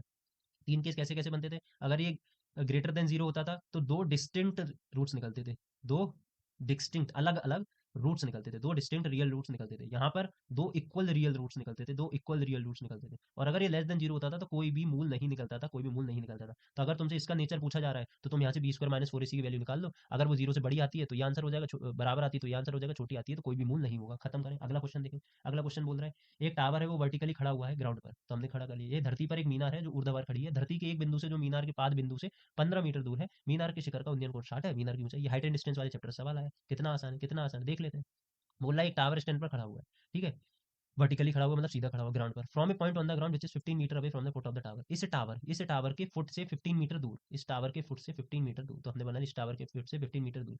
Angle of elevation of the top of the tower, इस टावर के टॉप पे जो एंगल ऑफ एलिवेशन बनना है, मतलब जो कौन सा कोण बनना है, उन्नयन कोण। उन्नयन कोण तुमको 60 डिग्री दिया है, उन्नयन कोण क्या दिया है 60 डिग्री दिया है। तो पूछा है बताओ हाइट ऑफ टावर, ये हाइट ऑफ टावर पूछा है। यहाँ से पहले तुम याद रखो ये उन्नयन और अवनयन क्या होता है। उन्नयन अवनयन नहीं होता है, मान लो ये तुम्हारी देखने की आंख है, अगर तुम इस आंख से ऊपर की तरफ देख रहे हो, इस आंख से ऊपर की तरफ देख रहे हो, अगर ये ग्राउंड है इस आंख से ऊपर की तरफ देख रहे हो, तो ये जो एंगल होता है ये होता है एंगल ऑफ एलिवेशन, उन्नयन कोण, उन्नयन कोण। वैसे ये तुम्हारी आंख है, अगर इस आंख से तुम नीचे की तरफ देख रहे हो, इस आंख से तुम अपने किसकी तरफ देख रहे हो, हाँ, नीचे की तरफ देख रहे हो, नीचे की तरफ देख रहे हो, तो ये वाला जो एंगल थीटा बना ये तुम्हारा बना angle of elevation, angle of depression, जिसको हम बोलते हैं अवनयन कोण। तो अगर ये एलिवेशन कोण बनना है तो ऊपर की तरफ बनना है। अब तुमसे क्या पूछा, ये ट्रायंगल मान लो ओ, ये मान लो ए, ये मान लो बी, तुमसे क्या पूछा हाइट ऑफ द टावर। तो तुमको पता है अगर इस टीटा के लिए ये सामने वाली लाइन क्या हो जाएगी, इस टीटा के लिए सामने वाली लाइन हो जाएगी परपेंडिकुलर लंब, लंब। और तुमको दिया क्या गया है 15, ये क्या दिया गया आधार, ये दिया गया आधार, बचा ये आधार, क्योंकि 90 डिग्री है, ये तो सामने क्या हो जाएगा कर्ण हो जाएगा। तो ऐसी ट्रिग्नोमेट्रिक रेशो सोचो, ऐसी त्रिकोणमिति की विधि सोचो जो लंब बटे आधार, लंब और आधार में रिलेशन बताती है। तो लंब और आधार में रिलेशन कौन बताता है,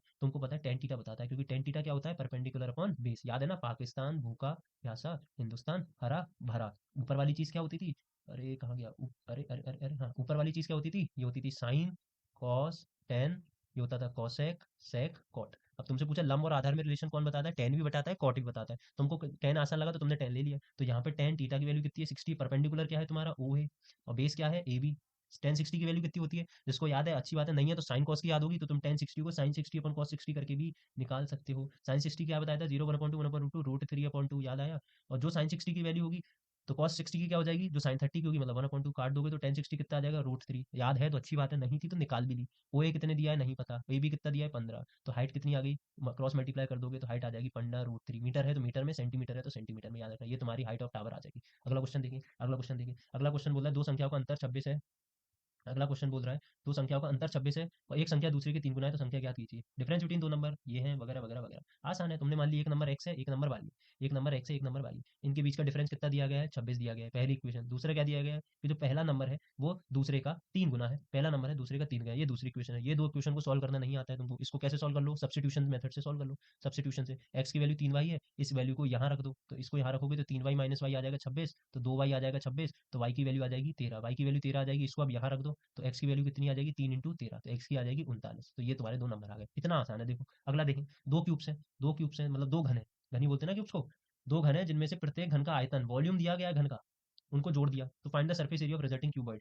तो जो घनाभ बना उसका सरफेस एरिया बताइए। अब सबसे पहले तो तुम ये जान लो, यहाँ पे जो क्वेश्चन बनता है वो इंपॉर्टेंट ये बनता है कि वॉल्यूम का, आयतन का, और घन और सरफेस एरिया का, सरफेस एरिया का। अब तुम्हें यहाँ पता होगा सरफेस एरिया दो प्रकार के होते हैं, एक कर्व्ड सरफेस एरिया होता है, एक टोटल सरफेस एरिया होता है। तुम्हें इनका डिफरेंस पता है नहीं पता तो आज जान लो फटाफट से अभी। जैसे मैं बोलूँ ये एक सिलेंडर बनाया, ये एक सिलेंडर बनाया, तो इस सिलेंडर का कर्व्ड सरफेस एरिया क्या होगा, तो इस सिलेंडर का कर्व्ड सरफेस एरिया मतलब वो एरिया होगा जो तुम साइड में देख पा रहे हो। मतलब अगर मैं टॉप का एरिया बॉटम का एरिया ना गिनूं, तो जो बचा एरिया, ये वाला एरिया, ये एरिया और ये एरिया जिसको मैं छू सकता हूँ बाहर से, ये जो एरिया बचा इसको बोलते हैं कर्व्ड सरफेस एरिया। और अगर इस कर्व्ड सरफेस एरिया में मैं टॉप का और बॉटम का एरिया जोड़ दूं, तो area of top and bottom, ऊपर का और नीचे का एरिया जोड़ दूं, तो जो रिजल्ट मिलता है वो मिलता है total surface area. Total surface area. यहाँ से दूसरी चीज याद ये रखनी है कि जब भी कोई चीज को पिघलाया जाए, चलो ये आगे बता दूंगा, ऐसा क्वेश्चन मैंने लगाया है। अभी के लिए इतना जानो, कोई वॉल्यूम वाले, तो वॉल्यूम वाले फॉर्मूले मैंने पीछे दे रखे हैं, यहाँ से तुम्हें याद होने चाहिए, ये क्यूबॉइड के, क्यूब के, सिलेंडर के, कोन के, स्फीयर के और हेमीस्फीयर के, गोले के और अर्धगोले के। अभी के लिए क्वेश्चन पे आते हैं। क्वेश्चन में क्या बोला उसने, दो क्यूब है, तो हम क्यूब बना लेते हैं। मान लो ये क्यूब है, फटाफट देखना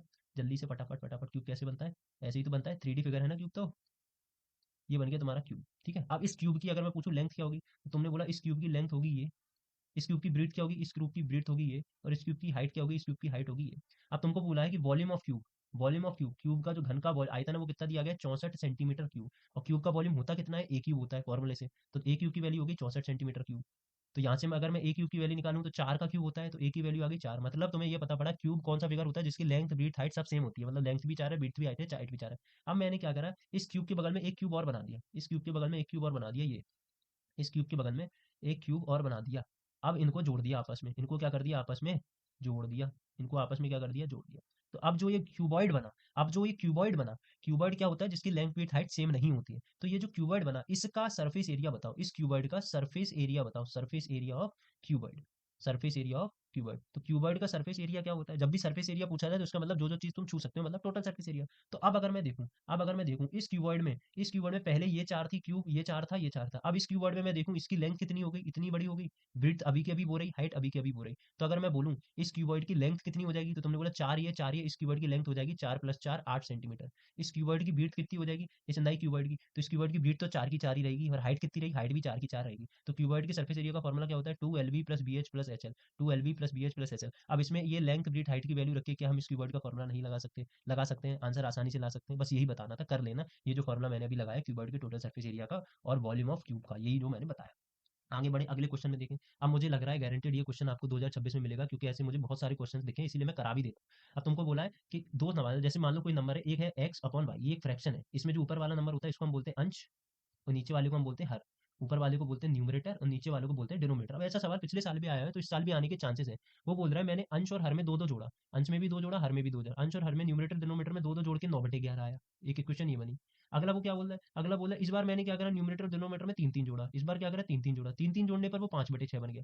तो ये दूसरी क्वेश्चन बन गई। तो पूछ रहा है जो ओरिजिनल फ्रैक्शन जो हमने एक्स वाई पूछा था, इसकी वैल्यू बताओ, इसकी वैल्यू बताओ। तो क्या तुम यहाँ क्रॉस मल्टीप्लाई नहीं कर सकते, क्रॉस मल्टीप्लाई, ये क्रॉस मल्टीप्लाई करके एक इक्वेशन बनेगी, फिर ये क्रॉस मल्टीप्लाई करके दो इक्वेशन बनेगी। मान लो वो इस फॉर्म में बनेगी, ax + by प्लस सी बराबर जीरो, और फिर एक और इक्वेशन बनेगी a2x + b2y + c2 बराबर जीरो। ये दो इक्वेशन बनेगी। क्या ये दो इक्वेशन को सॉल्व करना मैंने तुमको नहीं सिखाया है, कैसे, चाहे तुम सब्स्टिट्यूशन मेथड से, प्रतिस्थापन विधि से, चाहे एलिमिनेशन मेथड से सॉल्व करोगे। यहाँ से तुम्हें एक्स और वाई के मान मिलेंगे, इस एक्स और वाई के मान को तुम कहाँ पटक दोगे, यहाँ पर तो तुम्हें वो ओरिजिनल फ्रैक्शन मिल जाएगा, वो अनुपात मिल जाएगा, वह भिन्न मिल जाएगा। समझ गए, आसान था, पूरा सॉल्व नहीं करा रहा हूँ, पर तुम समझ गए होगे। क्रॉस मल्टीप्लाई करना था, 11 का इसमें, 9 का इसमें एक इक्वेशन बनती, 6 का इसमें, 5 का इसमें दूसरी इक्वेशन बनती, उनको सॉल्व कर लेते। अगला करें, अगला क्वेश्चन मेरा फेवरेट जो मैंने तुमको बताया भी है, मोड निकालना, बहुलक निकालना। अब तुम्हें ये टेबल दिखी, तो सबसे पहले तो तुमने देखा मोड आ रहा है, तो मुझे यही क्वेश्चन अटेम्प्ट करना है। मैंने तुमको बताया भी है डे 2 वाली वीडियो में, जिसमें मैंने बोला अगर तुमको मीन, मोड और मीडियन, ये 3 सवाल में से 2 आते हैं कोई, तो अगर कोई भी 2 दिखें तो कोशिश करना मोड निकालो हमेशा, क्योंकि मोड निकालना आसान भी होता है और इसका आंसर तुम शुरू में ही पता कर सकते हो। कैसे? तुमने बोला सबसे ज़्यादा फ्रीक्वेंसी किसकी है,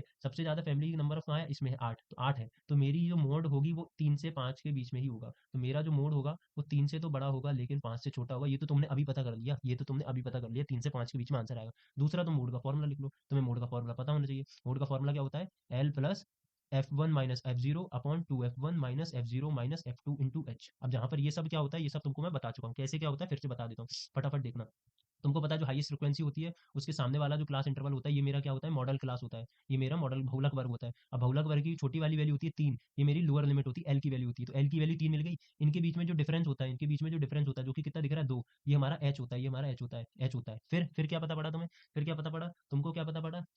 हाँ, कि जो मॉडल क्लास के सामने वाली वैल्यू होती है, जो मॉडल क्लास के बहुलक वर्ग के सामने वाली वैल्यू होती है, वो होती है F1, वो होती है F1, मतलब ये 8 हो जाएगा F1। इससे पहले वाली जो फ्रीक्वेंसी होती है वो होती है F0 मतलब 7, और इसके बाद वाली जो फ्रीक्वेंसी होती है वो होती है F2 मतलब 2। अब तुम्हें F1 पता पड़ गया, F0, F2, L और H सब पता पड़ गया, इस वैल्यू में पुट कर दो, क्या आंसर नहीं आएगा, सॉल्व कर लोगे, आसान है। और तुम्हें पता है जो आंसर है वो 3 से 5 के बीच में ही आएगा, तो मोड निकालना आसान होता है, इसीलिए मैं बोलता हूँ। अगला करें, अगला क्वेश्चन देखें।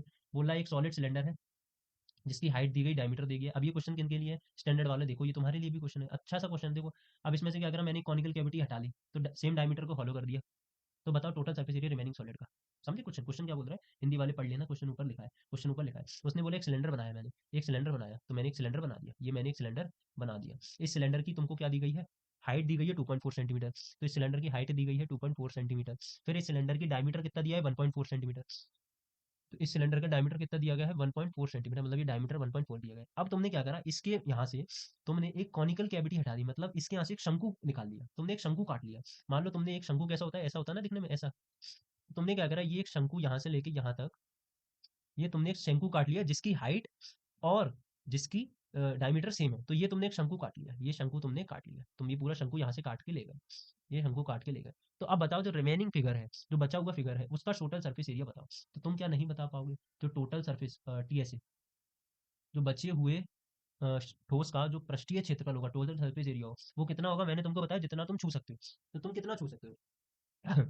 तुमने देखा पहले, तो तुमने देखा कि सर हम ये छू सकते हैं, ये वाला एरिया, नीला वाला एरिया। तुम क्या छू सकते हो? नीला वाला एरिया। तो नीला वाला एरिया कितना हो गया?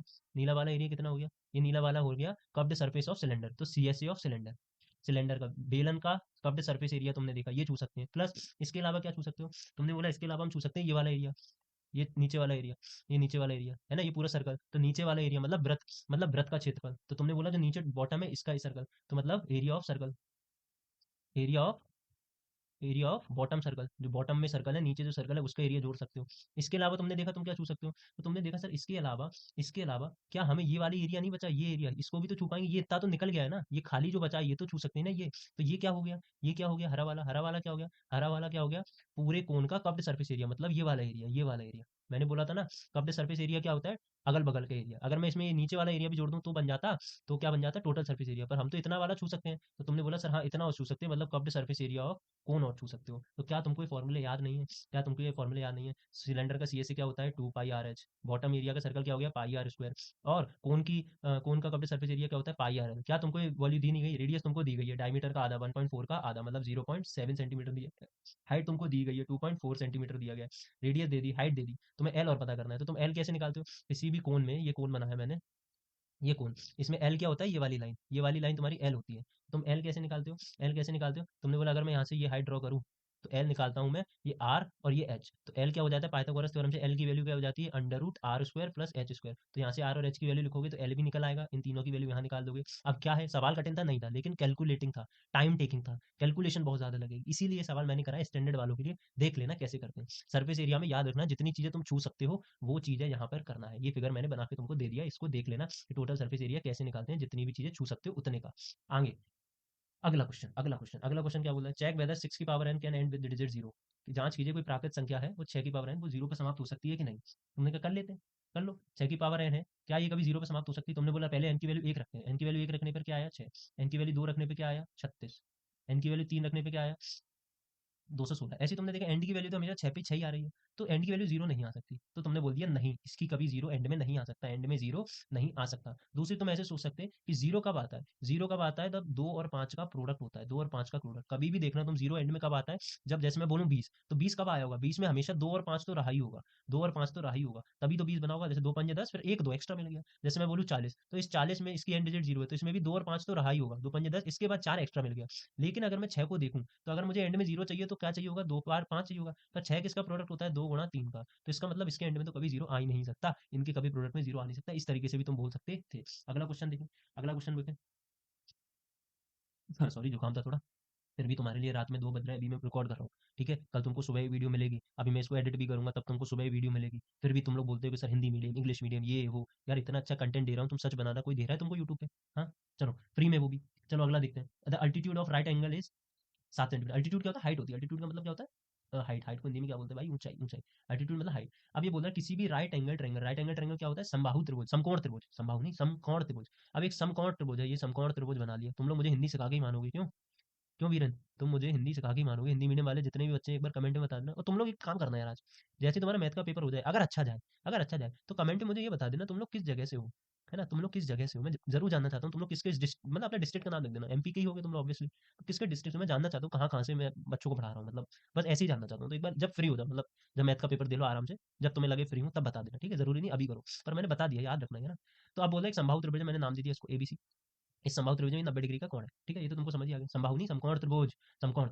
अब बोल रहा है इसका जो अल्टीट्यूड है, मतलब अल्टीट्यूड मतलब होता है हाइट, हाइट तुमको दी गई 7 सेंटीमीटर, नहीं नहीं, हाइट 7 नहीं दी है, बोल रहा है जो हाइट है वो 7 सेंटीमीटर लेस है देन इट्स बेस, मतलब इसकी जो ऊंचाई इसके आधार से 7 कम है, मतलब इसकी जो ऊंचाई है वो उसके आधार से 7 कम है। तो मतलब अगर इसका आधार में x मान लो, तो इसकी ऊंचाई उससे 7 कम है, मतलब x - 7 है। यही तो ये बोल रहा है कि उसकी जो ऊंचाई है वो आधार से 7 कम है, तो आधार अगर x है तो ऊंचाई उससे 7 कम है। हाइपोटेनस 13 दी है, कर्ण तुमको दिया गया है 13, तो पूछ रहा है बता दो द अदर टू साइड। कुछ नहीं करना है, ए बी सी ट्रायंगल में क्या लगा देना है, पाइथागोरस प्रमेय। पाइथागोरस प्रमेय लगाओ तो जो कर्ण का स्क्वायर होगा वो बाकी दो भुजाओं के स्क्वायर के बराबर होगा। कर्ण का स्क्वायर मतलब 13 का स्क्वायर, ए बी का स्क्वायर मतलब x - 7 का स्क्वायर, प्लस बी सी का स्क्वायर मतलब एक्स का स्क्वायर। 13 का स्क्वायर होता है 169। इसको खोल लेना, आइडेंटिटी तुमको बता चुका हूँ। दो आइडेंटिटी याद रखना है, कौन सी दो आइडेंटिटी, ए प्लस बी का स्क्वायर क्या होता है, A square plus B square plus 2ab। चलो यहाँ बता देता हूँ, इधर याद भी रहेगा। क्या याद रहेगा, ए प्लस बी, जो नए बच्चे हैं वो याद रखना है ना, A square plus B square plus 2ab। ये वैसे तुम्हें आती होगी, फिर भी बता रहा हूँ। ए माइनस बी का स्क्वायर क्या होता है, A square plus B square minus 2ab। एक नई आइडेंटिटी याद रखना, A square minus B square जब भी हो तो A minus B, A plus B, ये तुम्हें ट्रिग्नोमेट्री में बहुत काम आती है। तो बस यहाँ से इसकी वैल्यू रख देना। इसका क्या हो जाएगा, ए स्क्वायर प्लस बी स्क्वायर मतलब 49 माइनस 2ab मतलब 14x plus x square. X square कितने हो गए, एक्स स्क्वायर कितने हो गए, 2x square minus minus minus minus 14x, और ये 169 को उधर लाऊंगा तो 169 में से 49 चले जाएंगे तो बचे 120, जो कि माइनस की। तो ये तुम्हारी इक्वेशन बन गई बराबर जीरो, ये तुम्हारी इक्वेशन बन गई। इसमें चाहे एक्स से डिवाइड, 2 से डिवाइड दे लेना, तो x square minus 7x minus 60, minus 60। अब तुम ऐसी संख्या सोचो जिनको वो करने पे वो है ऐसे करके एक्स की वैल्यू निकालो, कैसे भी निकालो मुझे नहीं पता, लेकिन यहाँ से एक्स की वैल्यू निकालो। तुम्हें पता है कैसे करते हैं क्वाड्रेटिक इक्वेशन को सॉल्व, जब भी ऐसा स्प्लिट मेथड याद है ना, या तो ऐसे ही नंबर सोचो जिनको गुणा जोड़ने पे 7 आए, और जोड़ने पे 7 आए, और गुणा करने पे 60। तो तुम्हें पता है 12 और 5, 12 और 5 को घटाऊंगा तो 7 आएगा, गुणा करूंगा तो 60 आएगा। बस यही हो गया, यहाँ से तुम्हें एक्स की वैल्यू मिल जाएगी, फिर उनको वैल्यू यहाँ रख देना, यहाँ रख देना, वैल्यू आंसर आ जाएगा। अगला क्वेश्चन देखिए, अगला क्वेश्चन देखिए। अगला क्वेश्चन बोल रहे हैं, हमने क्या करा, भूमि के एक बिंदु से 20 मीटर ऊंचे भवन के शिखर पर लगी एक संचीर में मार के तल पर और शिखर के उन्नयन पर ये कौन है। मतलब वो सिंपल सा ये बोल रहा है, अब तो हिंदी भी समझ आने लगी मुझे, कि मैंने क्या करा, ग्राउंड पे एक पॉइंट लिया, ये ग्राउंड पर एक पॉइंट लिया, इस ग्राउंड पर एक पॉइंट ले लिया, ये पॉइंट ले लिया, मान लो मैंने ले लिया ओ, ठीक है, इस पॉइंट से the angle of elevation of the base and top of a communication tower mounted on the top of 20 metre tall building. मतलब एक 20 मीटर टॉल बिल्डिंग बनी है, ये बिल्डिंग है, बिल्डिंग, ये बिल्डिंग बनी है।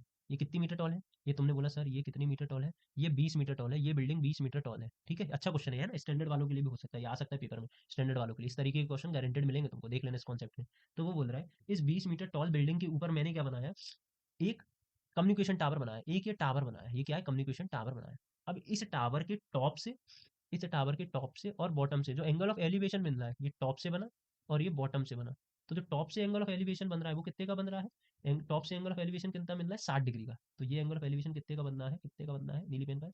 ये जो पूरा एंगल बन रहा है, पूरा, ये पूरा जो एंगल बनना है वो बनना है 60 डिग्री का।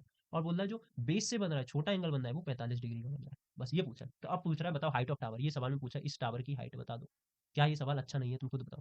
लेकिन क्या ये सरल भी नहीं है, तुम खुद बताओ। सरल है, कितना सरल, देखो अभी उड़ाते हैं। तुमने बोला है ट्रायंगल, वही भी दिख रहा है। इसका नाम दे दिया सी, इसका नाम दे दिया सी।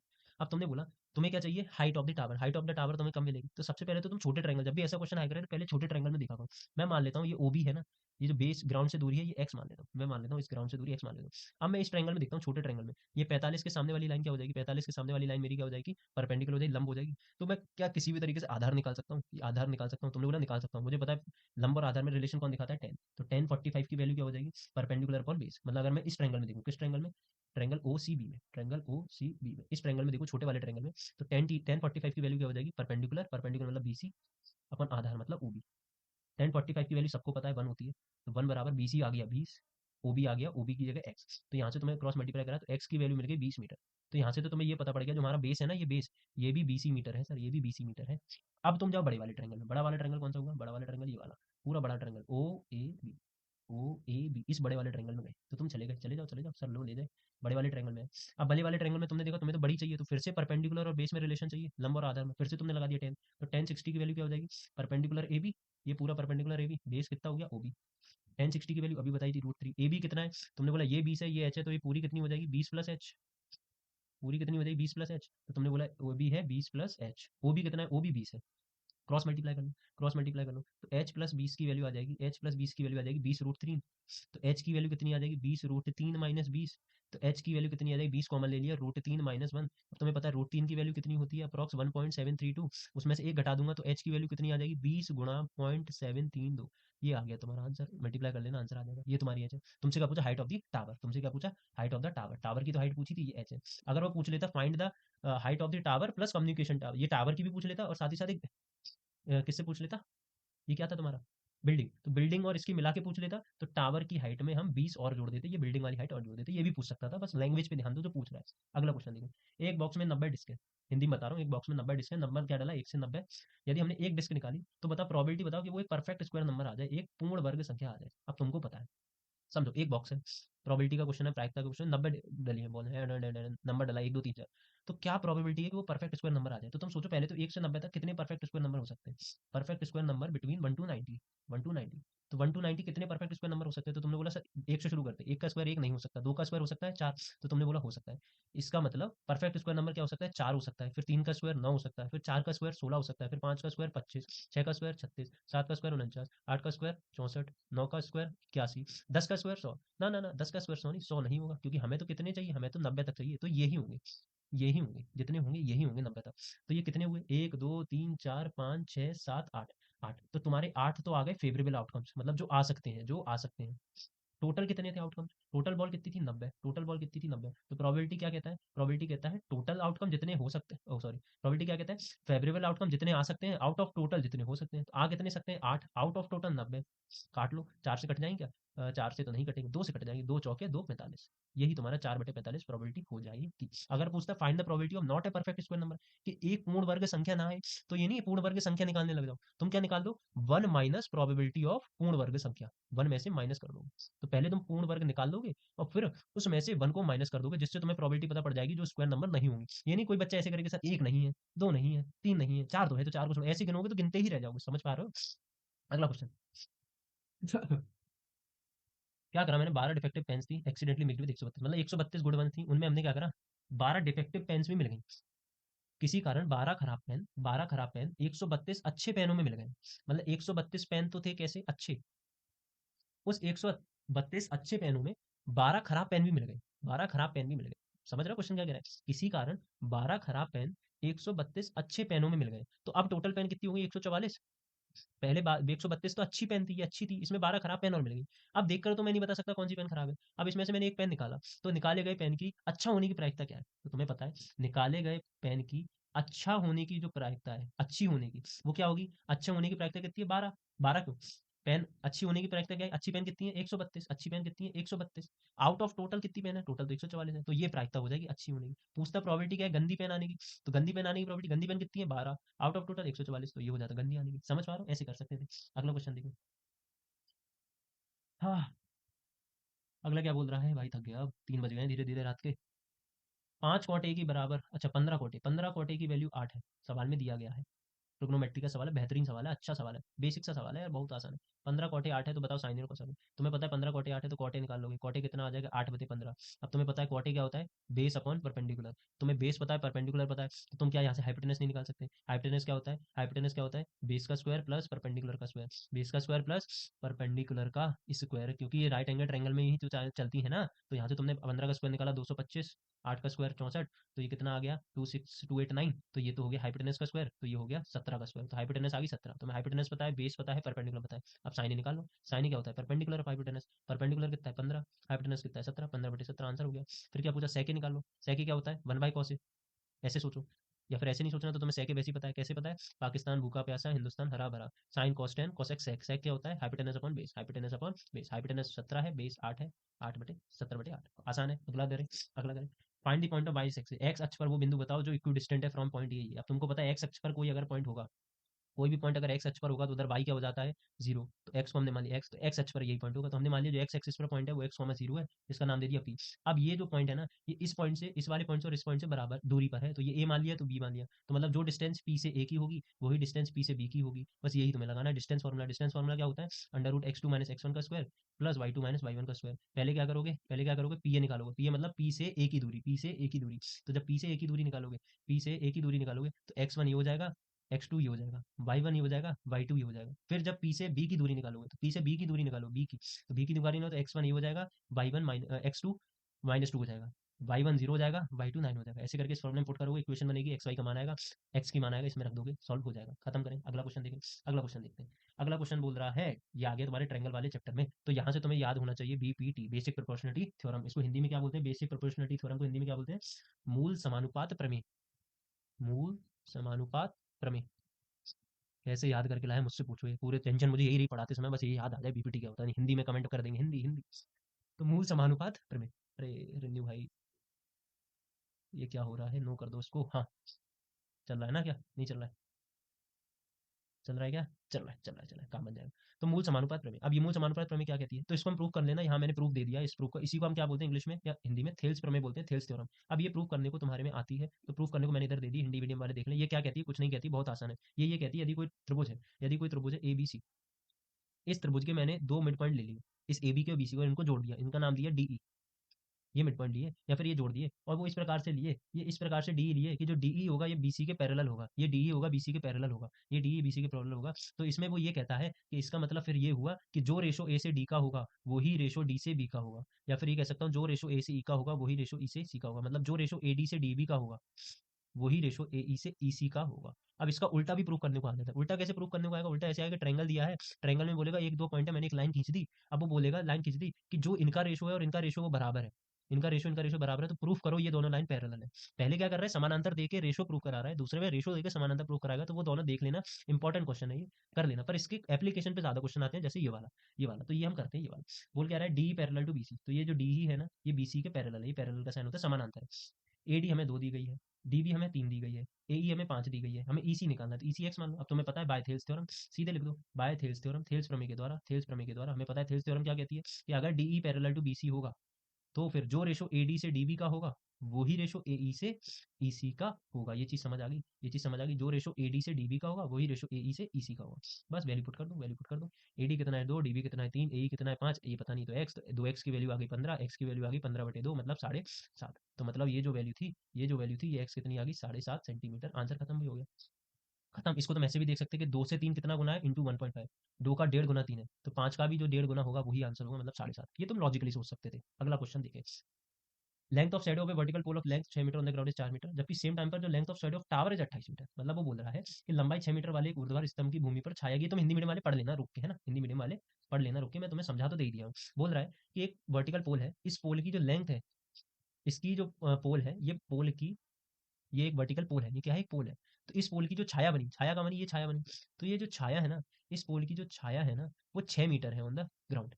The length of the shadow vertical pole of length 6 metre. अच्छा, वो बोल रहा है जो पोल की जो लंबाई है 6 मीटर, जब इसकी छाया बनी तो वो 4 मीटर बनी। वो कितनी बनी? 4 मीटर बनी।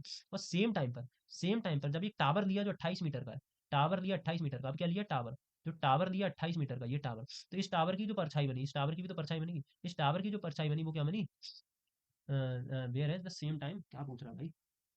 Length of the shadow of the tower. अच्छा, इस टावर की जो परछाई बनी वो 28 मीटर की बनी। वो बोल रहा है सेम टाइम पे जो एक टावर है इसकी जो परछाई बनी 28 मीटर की बनी, तो हाइट ऑफ द टावर बता दो, इस टावर की ऊंचाई बता दो। क्वेश्चन थोड़ा जल्दी जल्दी में पढ़ दिया इसीलिए ऐसा पढ़ दिया। फिर से समझा देता हूँ बोल क्या रहा है। वो बोल रहा है एक पोल है, एक पोल है, ये पोल है, इस पोल की लंबाई 6 मीटर है, तो इस पोल की लंबाई 6 मीटर है, ये पोल की जो छाया बन रही है वो 4 मीटर की बन रही है। और सेम टाइम पर एक टावर है, इस टावर का मुझे लंबाई नहीं पता, पर इसकी जो छाया है वो सेम टाइम पर 28 मीटर बन रही है। तो टावर की ऊंचाई बता दो, टावर की ऊंचाई बता दो। अब तुम सोचो सन है, ये सन की रेखा इधर पड़ रही होगी, सन की रेखा इधर पड़ रही होगी, तभी तो ये बन रहा होगा। तभी तो क्या ये बन रहा होगा, परछाई बन रही होगी। तो तुम बोलो सेम टाइम पर सन बना रहा होगा, तो ये जो एंगल होगा, तो ये एंगल ऑफ एलिवेशन हो गया, उन्हें कोण होगा, ये बराबर होगा। क्योंकि क्योंकि क्यों बराबर होगा, क्योंकि अगर जब सन की छांव सेम टाइम पे, अब एक आदमी इधर खड़ा है, एक आदमी इधर खड़ा है, सन की रेस पड़ रही है, तो जिस सन की रेस जब इस टाइम पर इधर पड़ रही है, तो जो एंगल इस आदमी से बनेगा वही एंगल इस आदमी से बनेगा। तो मतलब यूनियन कोण क्या हो जाएगा, एंगल ऑफ एलिवेशन बराबर हो जाएगा।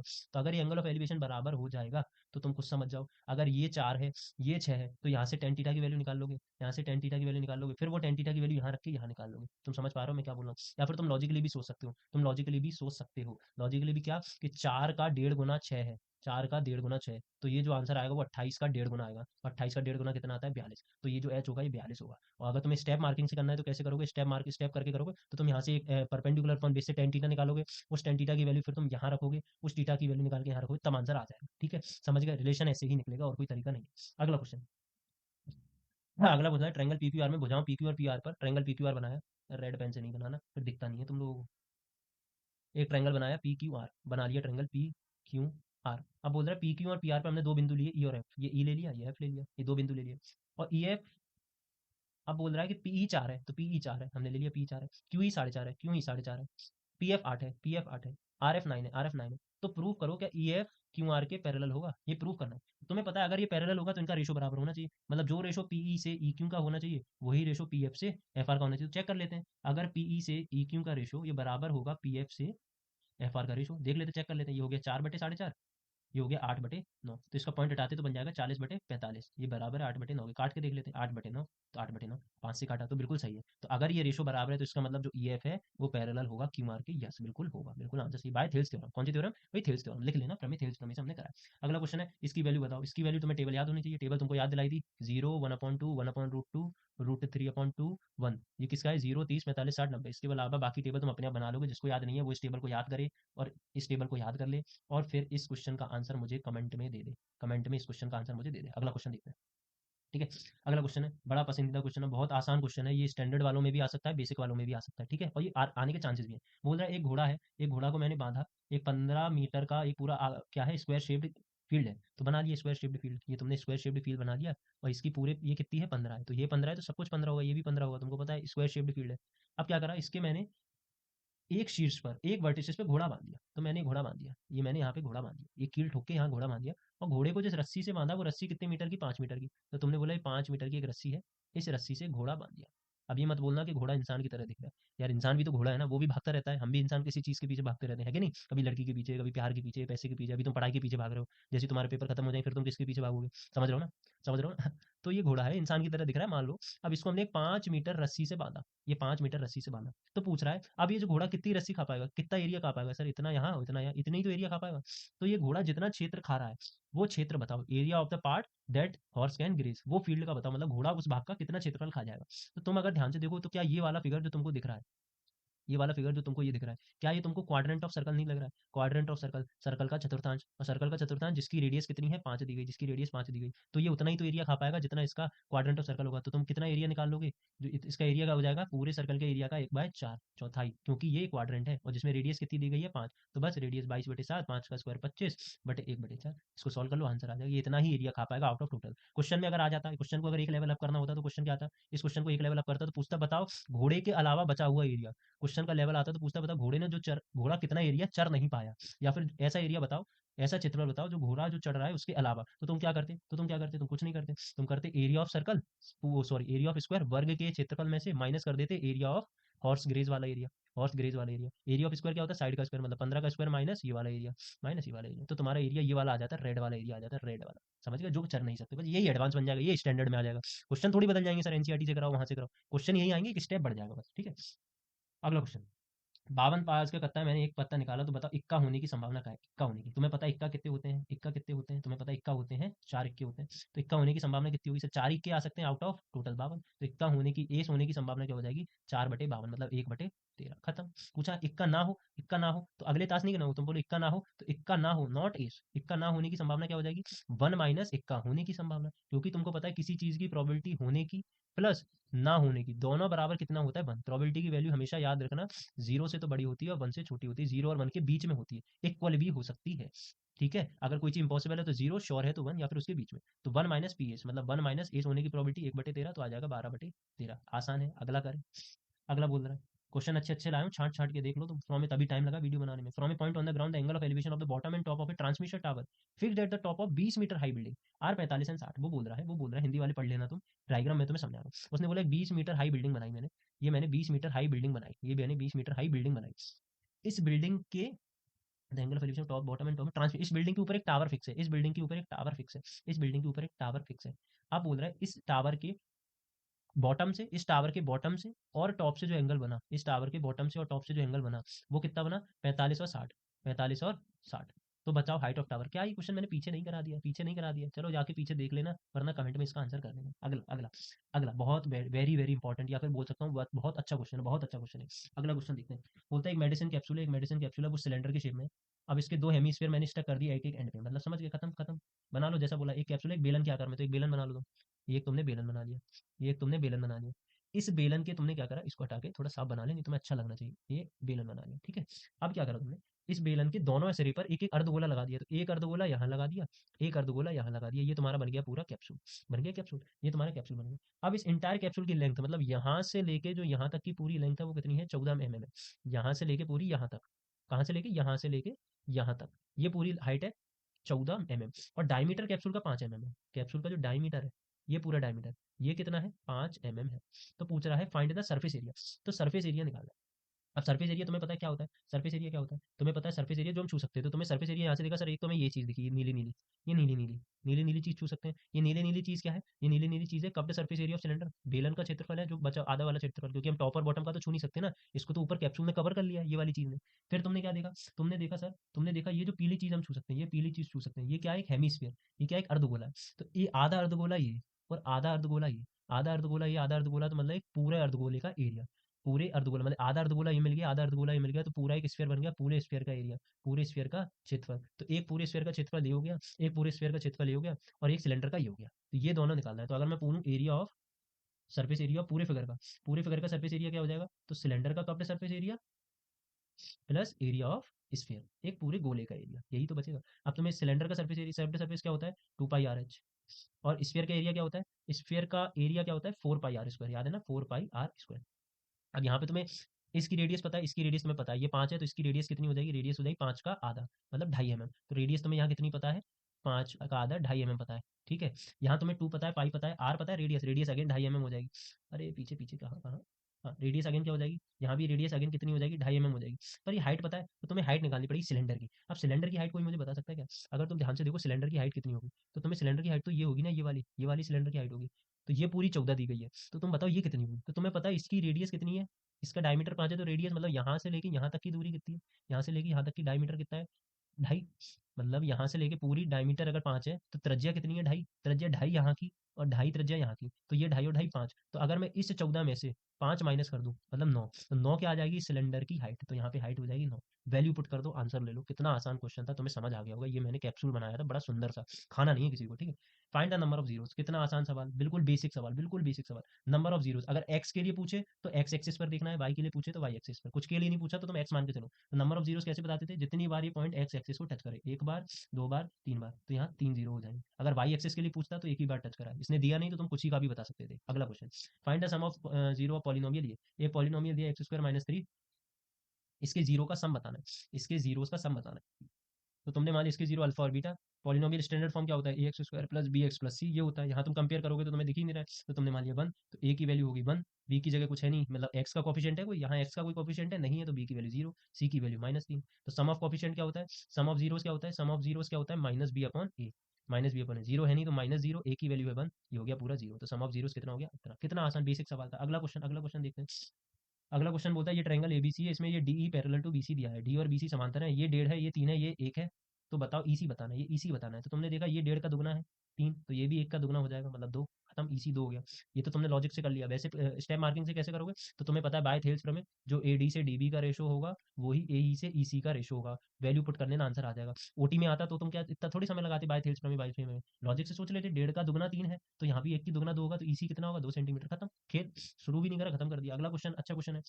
क्या करा, एक पेड़ है, आंधी आने से एक पेड़ टूट जाता है और उसका टूटा हुआ भाग इस तरह मुड़ जाता है कि पेड़ का शिखर जमीन को छूने लगता है। मतलब समझो समझो समझो क्या कहना चाह रहा है। ये एक बड़ा सा पेड़ था, ये एक बड़ा सा पेड़ था, आंधी आई, तो आंधी आई, आंधी के बाद की इमेज कुछ ऐसी बनी कि पेड़ तो अभी भी ऐसा था, पर इसका जो टुकड़ा है वो यहाँ टूट गया, ये यहाँ पे टुकड़ा टूट गया, ये यहाँ पे टुकड़ा टूट के गिर गया। पेड़ अभी भी ऐसा था, लेकिन यहाँ से टुकड़ा टूट के गिर गया आंधी आने के बाद। और इस तरीके से गिरा, इस तरीके से गिरा कि ये जो पेड़ का वो है, वो उसके टॉप से 30 डिग्री का उन्नयन कोण बनाता है, एंगल ऑफ एलिवेशन यहाँ से यहाँ तक बनाता है। ये आंधी के बाद का सीन है। ये कब से है? आंधी से पहले, आंधी से पहले का सीन था पेड़ का। ये आंधी के बाद है, ये आंधी आई तो ऐसा हो गया, आफ्टर है, बिफोर है, ये आफ्टर है। तो अब क्या 30 डिग्री का कोण बना रहा है। पेड़ के बाद बिंदु की दूरी जहाँ पेड़ का शिखर जमीन को छूता है, मतलब जहाँ पेड़ का शिखर जमीन को छूता है, वहां से पेड़ की ये दूरी कितनी दी गई है? 8 मीटर दी गई है। तो पूछा है पेड़ की ऊंचाई बता दो, पेड़ की ऊंचाई बता दो। तो तुमने देखा 30 के सामने वाली लाइन क्या हो जाएगी? परपेंडिकुलर, नीचे वाली बेस। तो परपेंडिकुलर और बेस में, लंब और आधार में रिलेशन कौन बताता है? तुमने बोला 10, तो 10 30 की वैल्यू क्या हो जाएगी? Perpendicular upon base. परपेंडिकुलर मतलब ये अगर ए मान लो, ये बी मान लो, तो सी मान लो, तो A B upon A C, A B upon A C. जल्दी इसीलिए करा रहा हूँ क्योंकि टाइम कम है, टाइम कम है। 1/√2, ए बी की वैल्यू h, ए सी की वैल्यू 8, क्रॉस मल्टीप्लाई करा तो 8, एच की वैल्यू क्या हो गई? 8/√3। एच की वैल्यू क्या हो गई?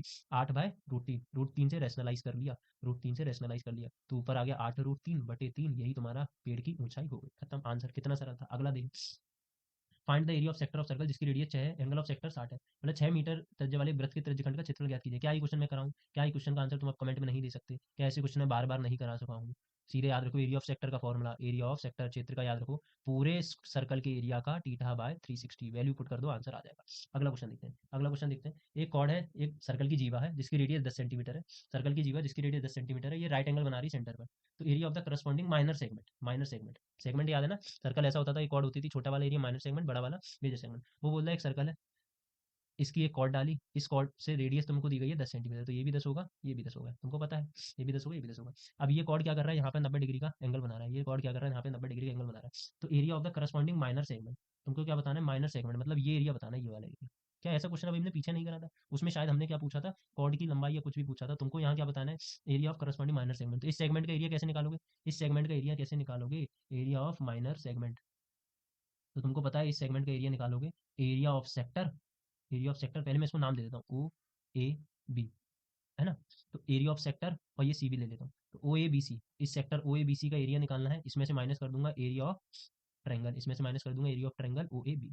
तो मतलब वो ये कहना चाह रहा है कि अगर मैं इस पूरे सेक्टर, ये पूरे सेक्टर में से इस ट्रायंगल का एरिया माइनस कर दूंगा, तो ये हरा हरा हरा हरा ये बच जाएगा, यही हमें निकालना है। अब तुमको पता है एरिया ऑफ सेक्टर क्या होता है? एरिया ऑफ सेक्टर क्या होता है? पाई आर स्क्वायर का θ/360, थीटा 90 दिया है बटे 360, minus O A B triangle में अगर मैं देखूँ ये 90 डिग्री है, तो इसके साथ ये क्या बन गया? Right angle triangle.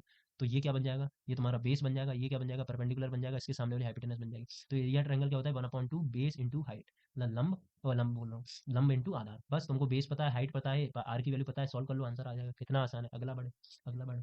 अभी तक मुझे लग रहा होगा सारे क्वेश्चन समझ आ रहे होंगे। अगला क्वेश्चन देखते हैं, ठीक है। अगला क्वेश्चन क्या कह रहा है? एक कोन है जिसकी हाइट 24 सेंटीमीटर है, रेडियस 6 सेंटीमीटर है, ये मेड अप ऑफ मॉडलिंग के लिए। एक चालने का था, मतलब वो बोला है कौन था, एक क्या था? कौन था? ये शंकु था। इस शंकु की हाइट है 24 और रेडियस है 6, रेडियस है 6। अभी तक तुमको समझ आया? अब एक बच्चा था, शरारती बच्चा तुम्हारी था, इसने इसको पिघला दिया और पिघला के इसको गोला बना दिया, स्फीयर बना दिया।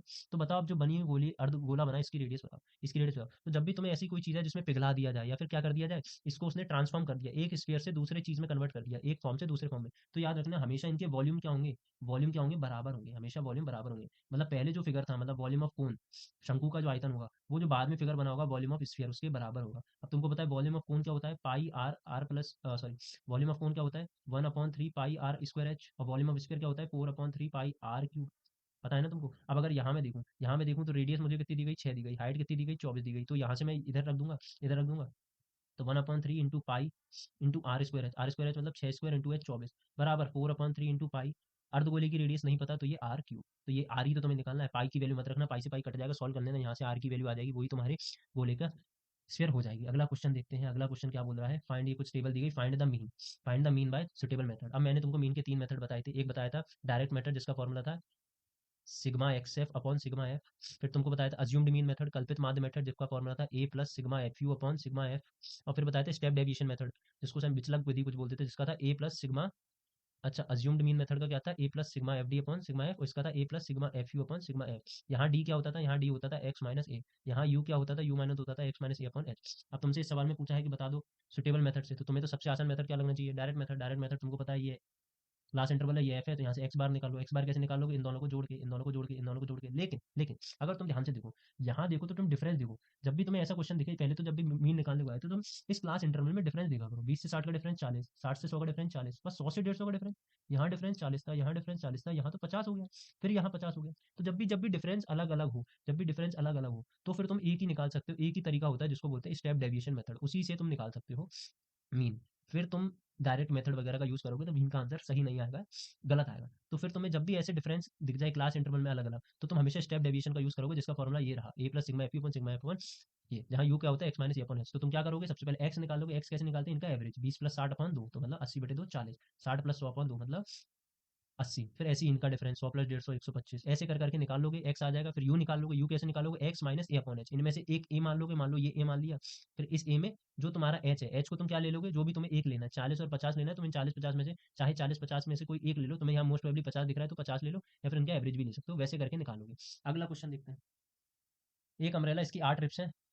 मान लो ऐसा अम्ब्रेला को मैंने एकदम फ्लैट कर दिया, जिसकी सर्कल की रेडियस 45 है। तो बताओ area between the two consecutive ribs combination, मतलब ये रिप्स और ये रिप्स, इनके बीच में जो एरिया आएगा, ये एरिया पूछा है, ये एरिया पूछा है, ये एरिया पूरे सर्कल के एरिया का, ये एरिया। तो पता है ये एक सेक्टर का एरिया नहीं हो गया क्या, एक सेक्टर का एरिया, अगर ये पूरा सर्कल है, जैसे ये एक सर्कल होता था, इसका सेक्टर का एरिया निकालते थे, तो यही नहीं हो गया। तो इस एक रिप्स का एरिया बिटवीन टू कंसेक्यूटिव रिप्स, एरिया बिटवीन दो कंसेक्यूटिव रिप्स, दो लगातार कंसेक्यूटिव रिप्स का एरिया का हो जाएगा pi are square into theta by 360।